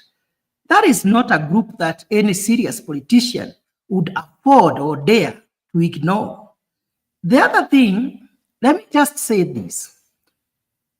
Gen Z's slogans were good for them by the time they went on the street. It was just the first round, but I'm expecting that very soon they will come again. I know they retreated. They already tested what they are capable of doing, and already they know what they are capable of doing. That people in that age bracket, they are so many, and whoever they support, and that is why I'm saying Gen Zs are even stronger than any political party, because even the slogan of saying they are tribalists, that is something that should be admired by everyone. I admired that so much. You don't know how bad I feel when I even come to the show and everybody most people keep reminding me that I'm a Kikuyu. I would like a scenario whereby I will come in the debate and people will not even mind about my last name. They will see me as a Kenyan. And I think that was the message that the Gen Zs were trying to send to Kenyans, that we are tired of these old ways of doing things, of these old ways of handling politics. You keep on thinking about where you come from, who is your father, what is your tribal name, and such kind of things. And I think that was a plus. The only area where I can advise them as their uncle, they should stop saying that they are leaderless. They will not go far. And that is why I commend, or I support the idea of choosing someone like Matiang'i to be the leader of Gen Zs and support him. And the other thing they should do, they should not say that they are partyless. They need to come up with a party, because for them to take power, they need to have a leader, and a strong leader for that matter, and they need a party. And I can tell you for sure, because I listened to them, I followed whatever they were saying, and those are the things that are ailing Kenya. One is tribalism. They were against tribalism. Today, I know there is a high possibility that if we are not very careful, we're going to have another Kikuyu president in 2027. But if Gen Zs stand strong and keep reminding us that we should not think about tribes, then we're going to have the most competent person becoming the president, or the person with the best agenda for the country. And that is the kind of politics that we should support. So let them choose a good leader. And because they are Gen Zs, for me, I propose, let them pick Kibaso as their leader. And then they come up with a party, with a name, a vehicle that can accommodate all of us. The Gen Z should accommodate their father, Kina Mzalendo, their uncles, Kina Jeff, and their mothers and aunties. We are going to join them and support them. That's what I think. Do you know what, Jeff? I keep on telling you that you need to talk to the Gen. You need to have a Gen Z in your house. Is when you'll know how these people think. These are the most weird people on earth. The things that you feel they might. Mzalendo. I am telling you, there's a Gen Z who comes. I have been a youth pastor.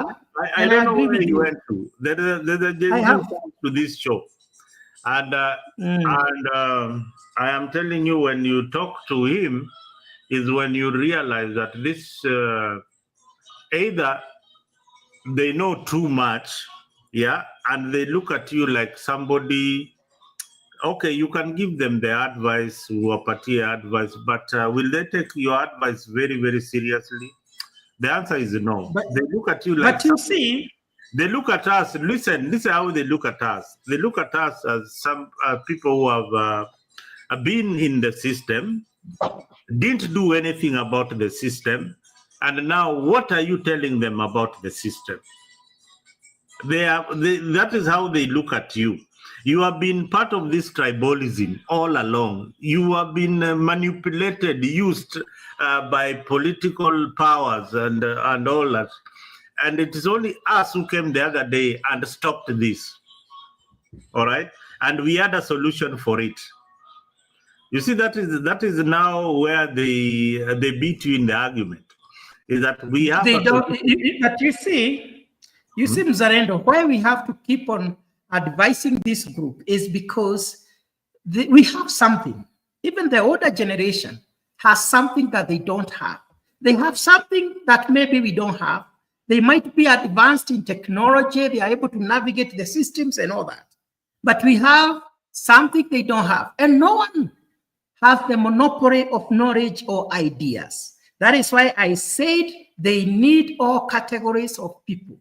Wanataka kina babu zao, nyanya zao, na kina anko na baba zao. Wawasikize, wapatie mawaidha, and they will succeed.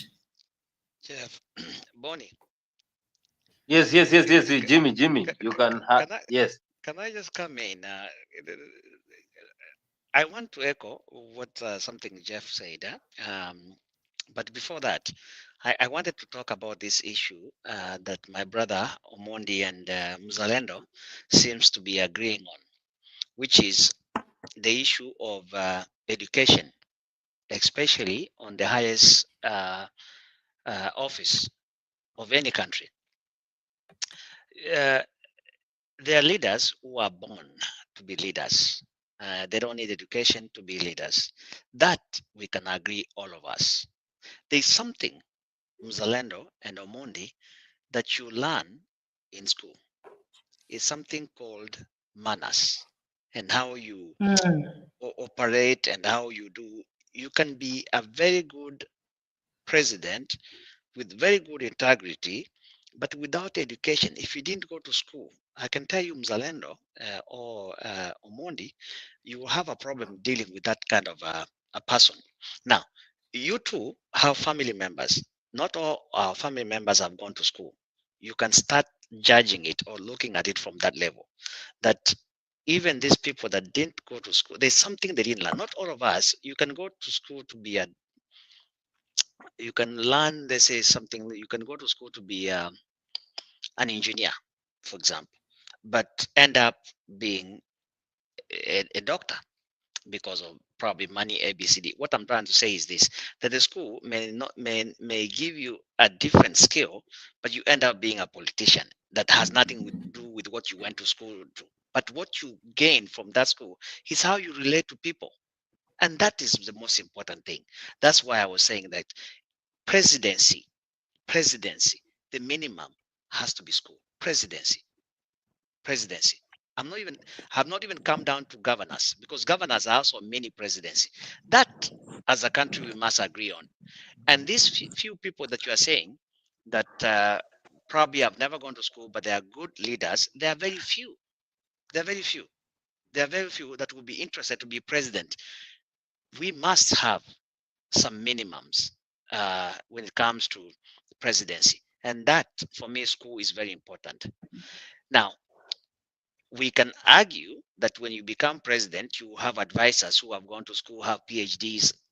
That's the problem we have, because you find presidencies have advisors who are misleading them. So that's why, in my view, I believe that country, Kenya, must really honestly. And another thing, actually, now that we're on that, you cannot compare US and Kenya. By the way, for your information, highest illiteracy is in the US. A lot of people here have not gone to school. They have GEDs. In Kenya, we have a population that has PhDs, doctorates, and all that stuff that have no employment. So if it's education, we have a lot of people that are educated in Kenya than even in this country of the US. So education must be a minimum. That one we really have to agree at some point. But the most important thing is what Jeff said. And I wanted to remind Jeff, thank you for supporting Morara as your GNC president.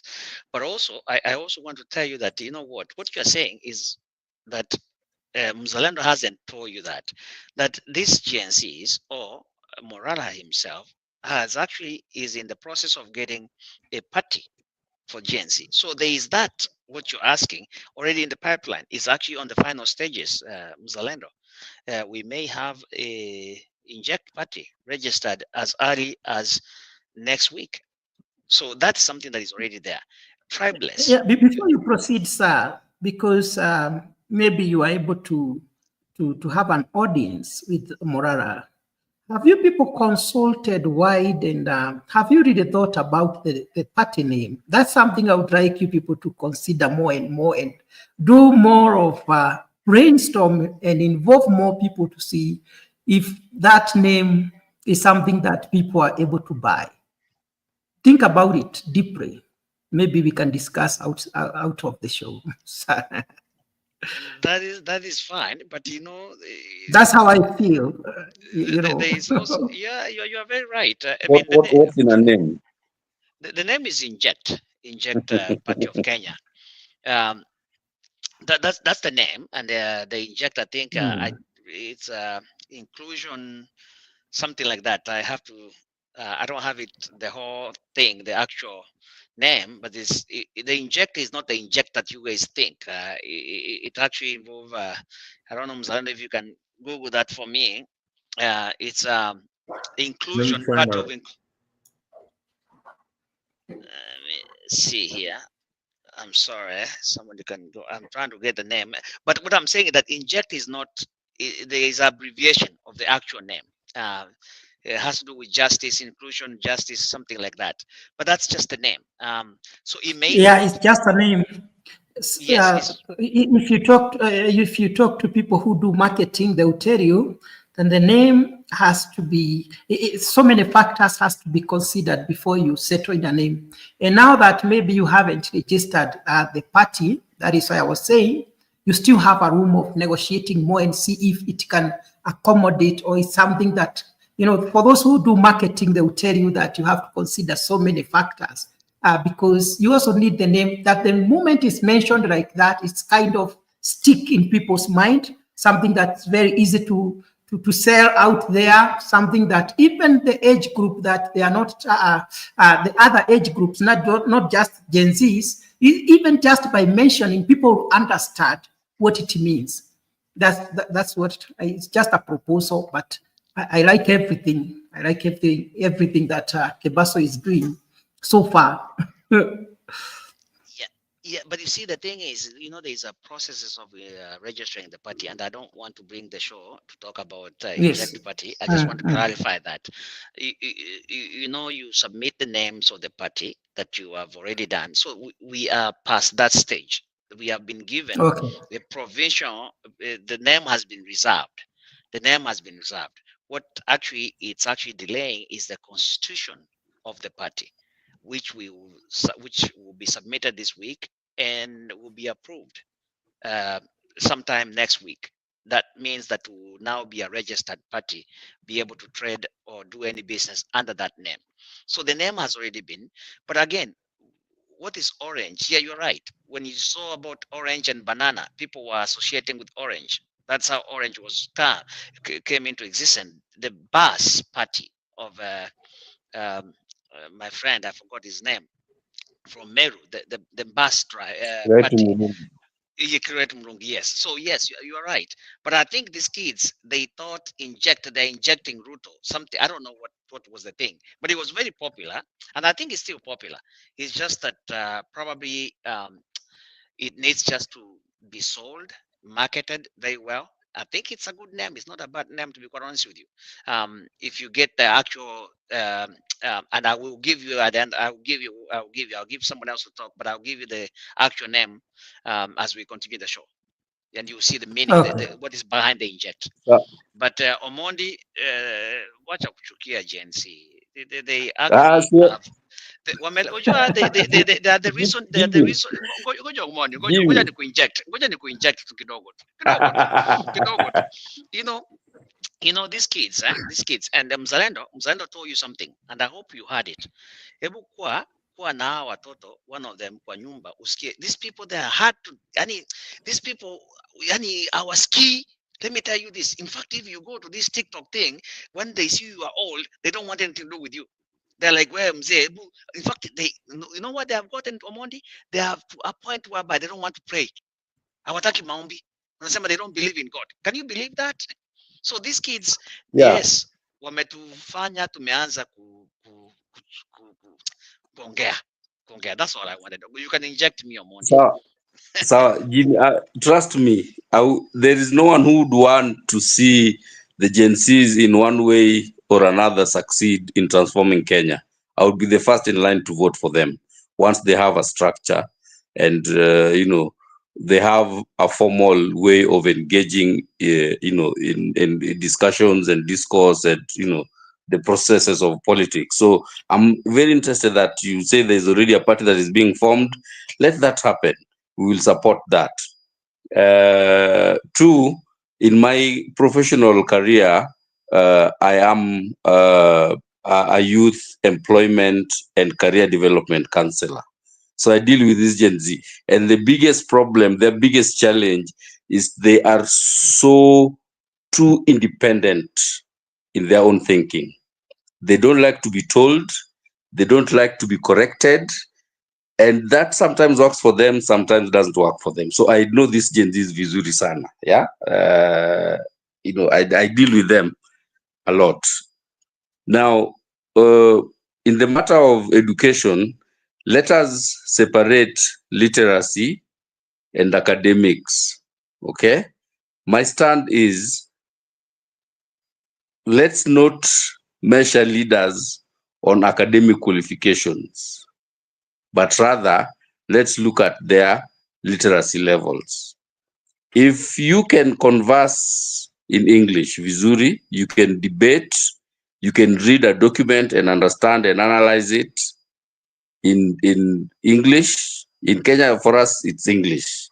I'm not even going to talk about other languages. If you can analyze situations and come up with solutions, you can reason analytically, right? You can understand and you can debate in English. You can do basic math. You can calculate situations and scenarios. You can come up with coherent answers to questions and issues. That should be good enough. We should not say that you need to have a university degree, because sometimes you might go to school up to maybe get a diploma or a higher diploma, but fail to get a university degree. But you are technically literate.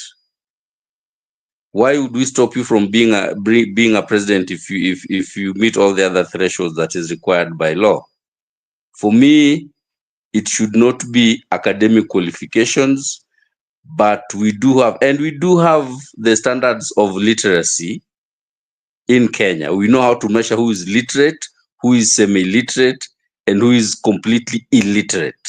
We know how to measure this. And I remember that at some point I used to have that discussion with myself. I'm saying, let's maybe have a way that once all these parties can inject have submitted their presidential candidates, okay, the Electoral Commission, whichever body it is, IEBC, IEC, whatever it is, should take them through a literacy test to assess their level of literacy, not to assess their level of academic achievement.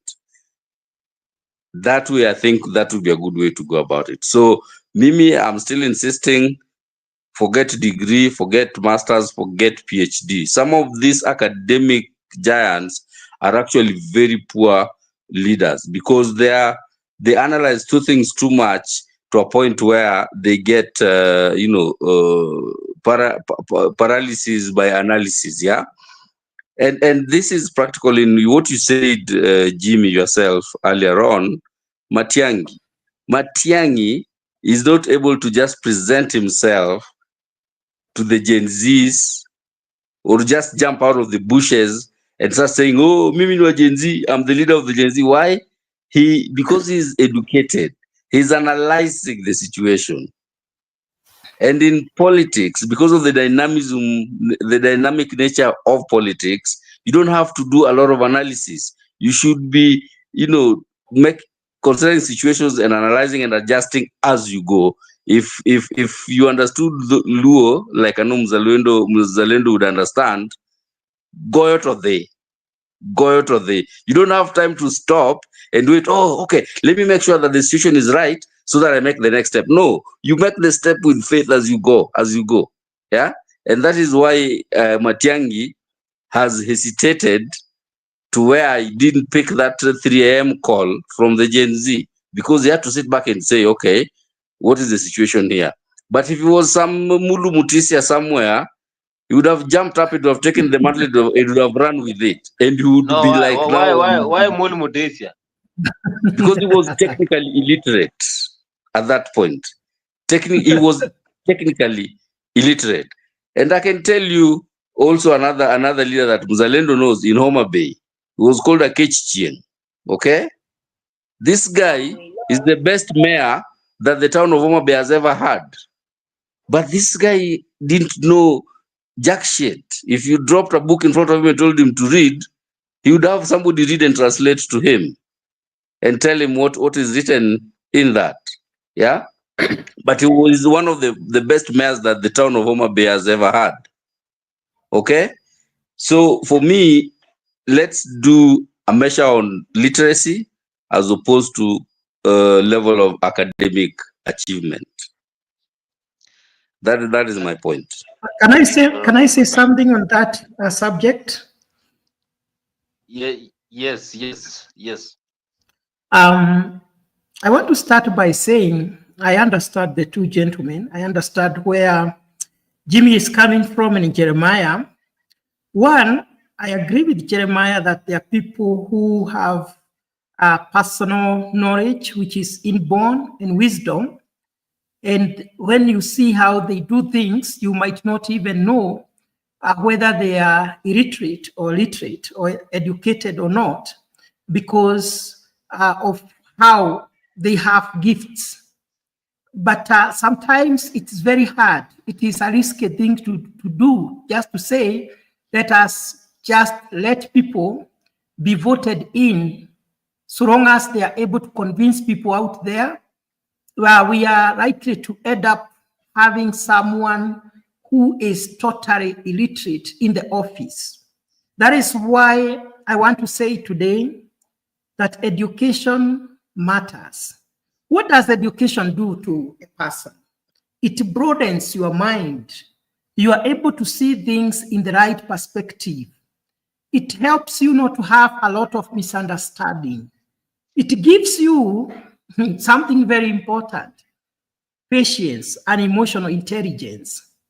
The people who have committed serious atrocities in the world are people who were illiterate and they were given a nation to lead. Think of someone like Adolf Hitler. Adolf Hitler was someone who was not performing well academically, and his father said, "I'll take them to a school of art to do fine art.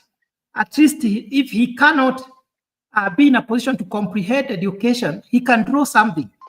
And he started drawing pictures. That's the wrong analysis. Hitler was medically insane. He was medically certified insane. Let me finish, because I did the German history and the European history. So the father took him to do fine art.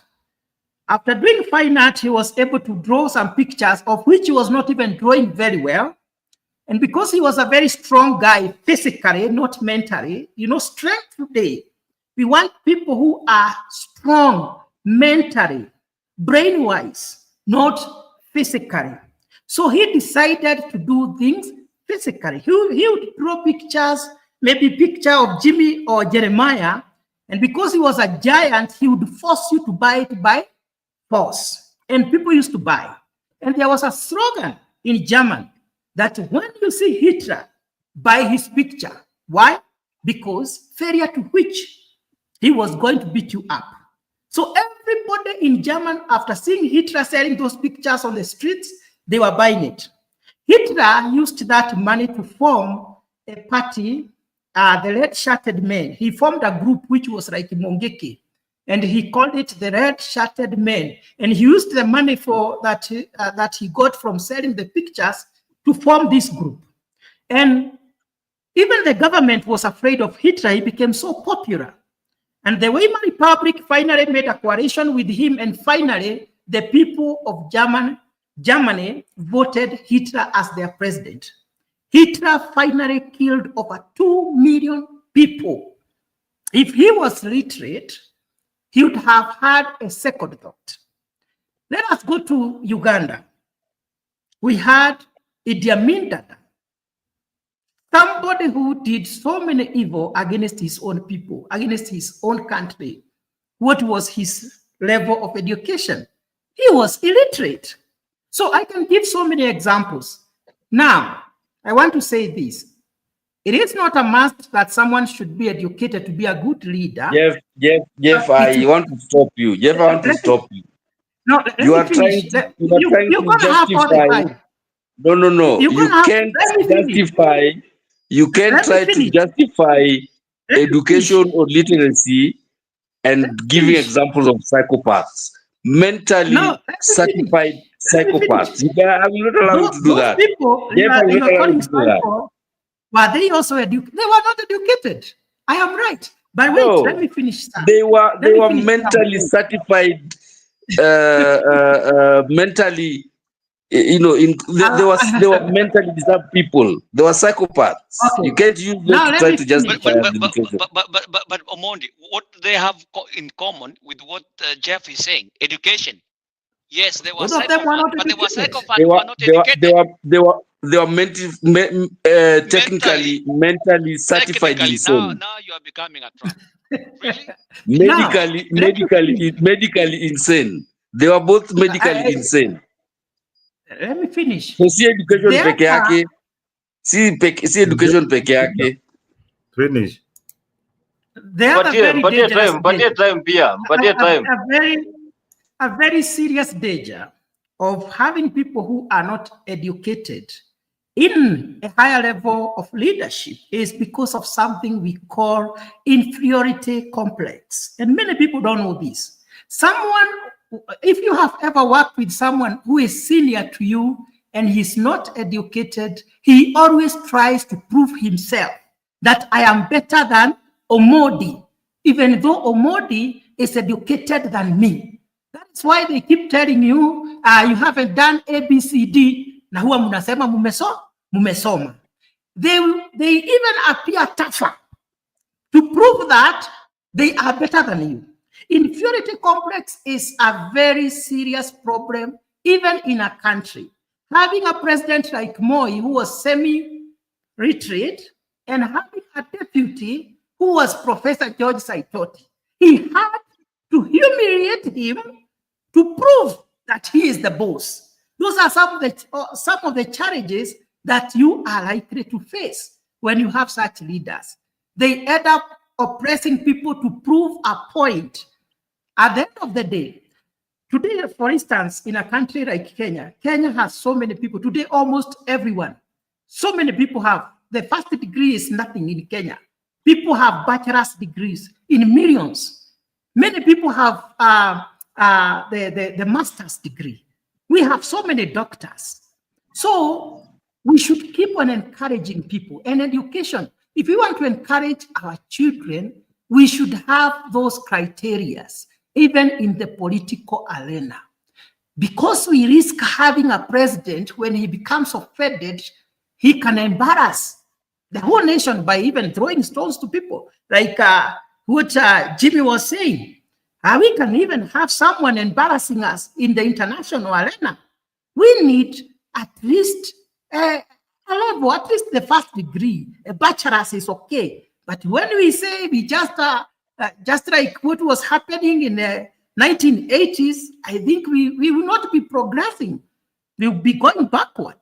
Education should mean something. I have worked with people who are my bosses, my directors, and my friends. Sometimes you go through hell when you work with people who are not educated. Some of them are very smart, they are very wise, they are very knowledgeable, but they always try to prove that they are better than you, even if you're educated. It's called inferiority complex, a serious challenge even for a nation. Anyway, Mburu, let me correct you. Moi had some education. He was a primary school teacher. I said semi-literate. I didn't say he was not. I don't think he was semi-literate. I don't think he had an education. The only thing, he had an education and he went to college, a teacher's training college. So he had an education. So Kabartonjo Teachers Technical College. He went to teachers training for college, and he was a P1 teacher, teaching in a school. So don't say that maybe Moi was semi-literate. Moi was teaching in a class, yeah, and he was teaching to students. Now we had leaders like Abraham Lincoln. Abraham Lincoln only went to school for 1 year. Yep. One year, but he is the most celebrated president in the US today. Yeah, without any kind of education. But sometimes it is attitude that brings out a leader. If you there are extremes that you are talking about, that you can have somebody who might misrepresent his country in a meeting because of lack of education. But again, most of these leaders, you see, it is experience. When you see a leader like Moi, he made sure that he had got an experienced DP, vice president, somebody who is very, very educated. Look at the history of Moi's vice president. He never chose anybody who is semi-literate or illiterate as a vice president. No, he went for the best. He went for the best. So he, as much as he was not a graduate, but he managed to get he appreciated education, and his developments were geared towards education. Look at how Moi ruled for 24 years. Look at the things that right now our leaders are trying to bring back in the schools, like the school feeding program. Moi in his, as much as he was not so much educated, he made sure that all the schools in Kenya had milk. All the students were being fed then during his time without education. Imagine, he had already realized. Yeah, and today we are beneficiaries of that. Maybe Jeff is not. Program. Can you imagine today? Go back to your constituency and find how much an MP is really trying hard to feed. Mzalendo, what are you trying to justify? Are you listening to yourself? No. I'm just trying to tell you that I am not saying that Moi had one of the best legacies. But I can tell you that some things that he did. So if someone fails to build infrastructures, instead of that person results into giving people milk without building roads and hospitals and building schools, I mean, doing what the government is supposed to do for 24 years, and you give Moi as a best example. No, I'm giving you an example of Moi. Don't give us Moi as a good example. Look for another person. The things that he succeeded in doing, for you to be ruled in for 24 years, it must be that he had got something up his sleeves. For my friend, don't ruled. For how did he manage for 24 years? How did we manage? Let Jimmy say something. That is a serious debate. How he managed to rule for 24 years is because of what Jeff was saying. People like Ouko, why was he killed? He outsmarted the guy in the US. People inferiority complex. That is why we don't want people who have never gone to school or semi-literate like Moi to even smell anything close to leadership. But Moi was to Omondi's thing, was also smart. He was a street smart. Education kadogo, but anybody above anakanyaga. Yes. One thing I think you and Jeff are missing, Jimmy, is that the world has changed. Okay. Of course, yes. In this time and age, education, formal education, not the formal education. Should I call it university education? Is the only measure of what you can do. Right now in the world, there are technical certifications that you can attain that will make you more intelligent than somebody with 2 PhDs, academic PhDs. Trust me. I've been in classes with PhD professors who are trying to teach you a technical subject, that they know nothing about except what they have read in the book. But you have done it practically, right? And you can even correct that professor, tell him, Prof, that there you are wrong. So when you are talking about a degree being a requirement, you have to remember that in this time and age, I can attain very, very serious technical certifications that will make me smarter than a multiple degree holder. I think about that as you insist on degrees. No. Apple, you are right, Omondi, and I agree with you. And that is actually what is actually good here in the United States or in these Western countries. Why? Because a kid, Exactly. kama mtoto amezaliwa anaanza kuimba, they encourage it. In Africa, tunakataa hizo. That's why you had those tertiary schools. This is watu wanapatanga D. They go carpentry. They go do all this stuff. So I agree with you. That has not been tapped in Kenya. It was there, but it has not been tapped in. What we are disagreeing, Omondi, and I think we are all agreeing, but what we are disagreeing, the highest office of any land should not be allowed kuwa na mtu ambaye hajaenda shule. Hata kama uko street smart. Should not be allowed. I agree. Jeff, Jimmy, I agree with you. Ameenda shule. Masomo ni muhimu bwana. Omondi, mimi sitakubaliana na wewe. Masomo ni muhimu sana katika uongozi. The measure of their school ni degree. Kama amefanya hizo certifications. Tell me if somebody comes to you with a degree in, say, you know BCom, yeah? And then somebody comes to you with an MCAC certification, CCNA certification, ESG, all of those. Would be the best thing. Hakuna shida na kuwa na diploma. Siku hizi watu hata wanaweza forge hizo certificate. Mtu ameenda diploma ni mtu ambaye amepata D, na nielewa. Shule, instead of kwenda university, akaenda kufanya nini? A skill. Huyo ni mtu anapaswa kuwa president. We agree. Na huyo mtu amesoma. Yeah, but see you are saying equal degree. So mtu kama huyo, we haven't said that. Hatujafika hapo. We haven't said that. You said a degree. No. You guys said a degree. My and that's why I brought the issue of literacy vis-a-vis academic qualification. Wacheni kugeuza maneno Jimmy na Jeff. You said a degree. No, you said a degree. Okay. What is a degree? You said a degree. What is a degree? What's a degree? A degree can be a diploma, a degree can be a bachelor's, a degree can be master's, a degree can be PhD. What is a degree? That's why I was telling you, you guys, we are degree ni kama ile ya Oscar Sudi. No, Oscar Sudi has nothing. That was honorary.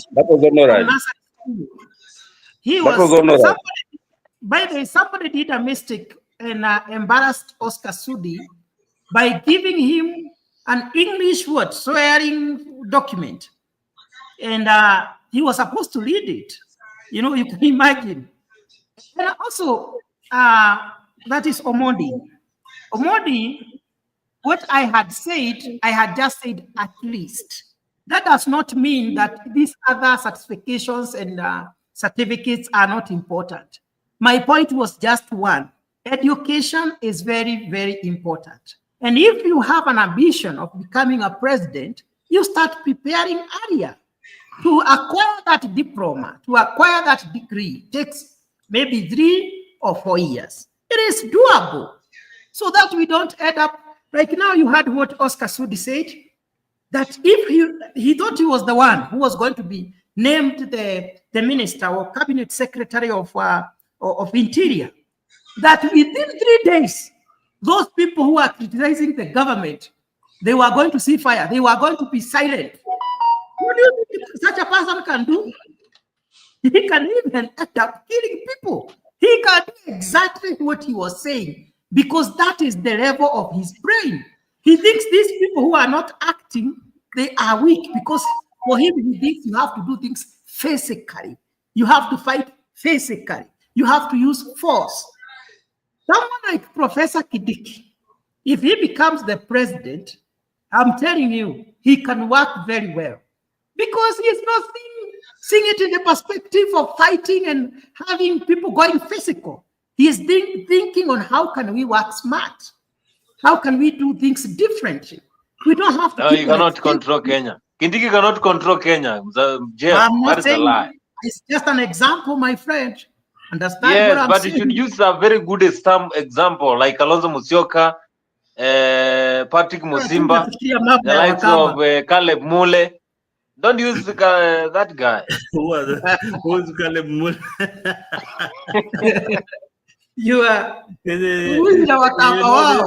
zingine napataga wazimu wengine kama Kasudi. Boni, I think you're one of them. But the only thing I wanted to come and just say is that as much as we are insisting on education and all that, there are things that the university will not teach you. Empathy will not be taught in school, in the university. There are things like character. If you are a thief, even if you have a degree or you have a PhD, you'll still be a thief. You understand? So there is an integrity. So it's just about your integrity. Yeah. If you decide with your degree and to be a thief, or when you get to positions of leadership, you still, that is just upon you as a person. You are taught in school, you are taught by your parents, it is character. It is character. Leadership is in character. Largely, it is in character. So the person you choose depends on their character.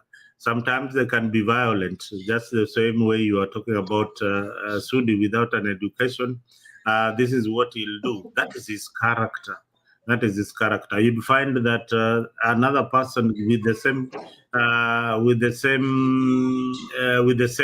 mindset, but will react to situations differently. So people react to in situations very, very differently. We have had in this country where we are, people are so educated, the level of literacy is very, very high.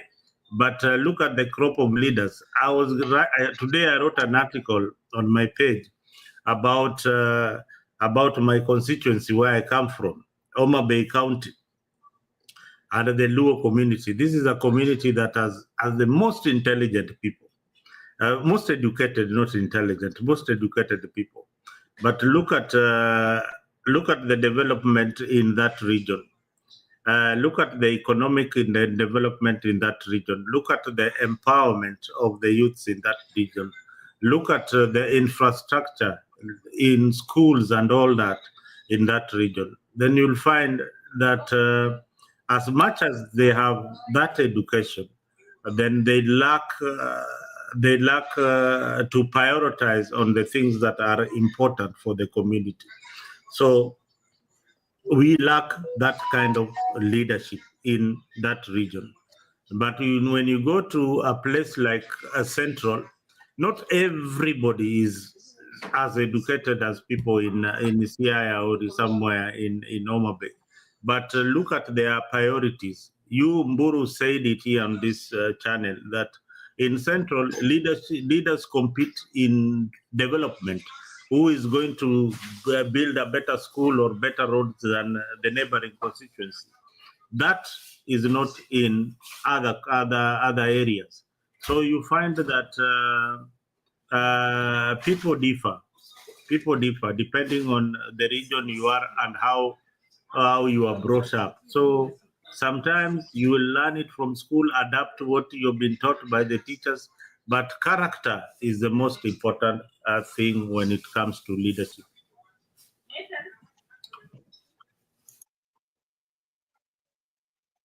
Jeremiah, go ahead. We can change the topic. I think it was just a by the way. We can talk something else. I start by ground. Let's. I would rather we have a measure of literacy as opposed to a measure of level of education, of academic achievement. Somebody have just seen on chat put that they would rather have semi-literate Moi any day over the lawyer Kennedy Nyamu, which is very interesting. So for me, it's not about academic prowess. Yes, it's good to have them, but it should not be like a baseline for us to elect leaders. Let's look at leaders, like Zalenda said, let's look at the character, look at their capability and capacity to lead and inspire change, as opposed to how much education do they have. Yes, tomorrow. The moderator, I think, is Bonnie and is asleep already. So, no, I want you to proceed and do the moderation because I want to leave this place. I am also going to switch off the computer. I'm going to use the phone. I think we just wind up. We wind up the show. Moderator, wind up, man, tomorrow. Yes. Before, I have something new. So, as you know, we are having the EFL Carabao Cup, and Arsenal, they have been clobbered by Newcastle United 2-0 second half. So they are going home. Arsenal, they are going home.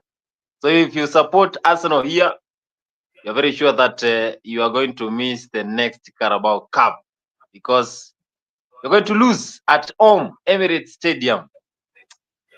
Yeah, tomorrow, that is today, for those who are following in East Africa, you're going to have a big match whereby you're going to see another match for Carabao. So we are going to give you those updates. But remember, if you're following us here for the first time, subscribe, like, comment to Afrique24. This is your 24-hour channel. Make sure you always subscribe to our channel. If you're following us in the Facebook, you go direct to the YouTube, search Afrique24, that is AFRIQ24, and you get the best news. Yes, Jeremiah Mondi, which team do you support before we end up? Tuambie tu team yako ni gani? I don't watch English football. What about the local football? I am a fan of soccer, and there's a difference between football and English Premier League. So my international team is Barcelona. I watch the Spanish League. English Premier League, I'm not even interested. Locally, Kogalo is there. So imeishia hapo. But anyway, yesterday, for those who are following from Africa, yesterday Kenya won 2-0 against Tanzania in the Mapinduzi Cup that is being held in Zanzibar. Francis Kimanzi is the head coach. We are soaring up well. Zalendo, which team do you support? Kindly. You know my teams. Arsenal, I support good football. I support good football. Arsenal, Barcelona, and locally, of course, Gor Mahia. So, but we have the breaking news. Unaziona hapo tu kwa screen. I mean, what cup is that? Carabao Cup. That is a training cup for us. We don't really care about it. It is people like you who support Chelsea who think about cups like that. So for us, we watch the game, we get entertained. When we lose, we don't feel bad. Why do you feel so bad when Chelsea loses a game? Because I'm a big fan. Entertainment part of it. I think that today our team did well. They played well, and I was entertained with the game. That is it. That is it. Did we play well? Yes, we played well. Did we play badly? We played badly. When we win a trophy, we call it a plus. That is why we never defect from Arsenal, because we love our style of play. All right. So you need to understand this. If you are chasing for victories and cups, then Arsenal is not the team for you. If you are chasing for flair and style of football, then Arsenal is the team for you. If you are chasing for trophies and anything, then you can go and look at Chelsea's cabinet. That historical cabinet, it is there for you. But for us, we support our good football. And when we go to Spain, we support tiki-taka, tiki-taka style of football. Yes, that is what we like watching. That is why you find Barcelona players, they can easily gel with Arsenal so easily. And Arsenal players can easily go to Barcelona and flourish. Look at the players that we have sold to Barcelona. They have created a name, and if they wanted to win trophies, they have won trophies with Barcelona. But Arsenal still remains one of the top teams in England. True or false? Yes, it is true. Are we on top of the league table in England? True or false? That is true. So what are you talking about? No, I have nothing to say. But for more information, for more stories concerning sports, then we meet here in the Dimbala Freak so that we can discuss. But I know you are just yapping here, Mzalendo. You know very well that your team Arsenal does not perform in the Premier League, whether in the Champions League, either. I have asked you. Kariobangi Chas can win against Arsenal. We know that. No, which is your team? Which is your team? I'm a big fan of Chelsea. Is Chelsea above Arsenal right now in the table standing? Chelsea stands in number 4. Question. Just answer directly. Is it above Arsenal? No, we are discussing politics here. So you are debating. I've asked you a simple question. Is no, we meet for the sports show. Yeah? I cannot talk. Then close the show if you cannot defend your club, you know. Because how can I defend someone who supports Arsenal? A team that has not won cup since 2003. How? Have you played with Arsenal this season? Yes. No, this is 2025. Have you played with Arsenal? This is 2024-2025 season. Know your football. We are talking about 2024-2025 season. Have you played yes, with we Arsenal? played with them. How did the game go? We settled for a draw. Gentlemen, it's like the debate is over. Let's see you tomorrow. All right. See you okay. Tomorrow. Haya, tunaneni bwana kesho bwana. It's over.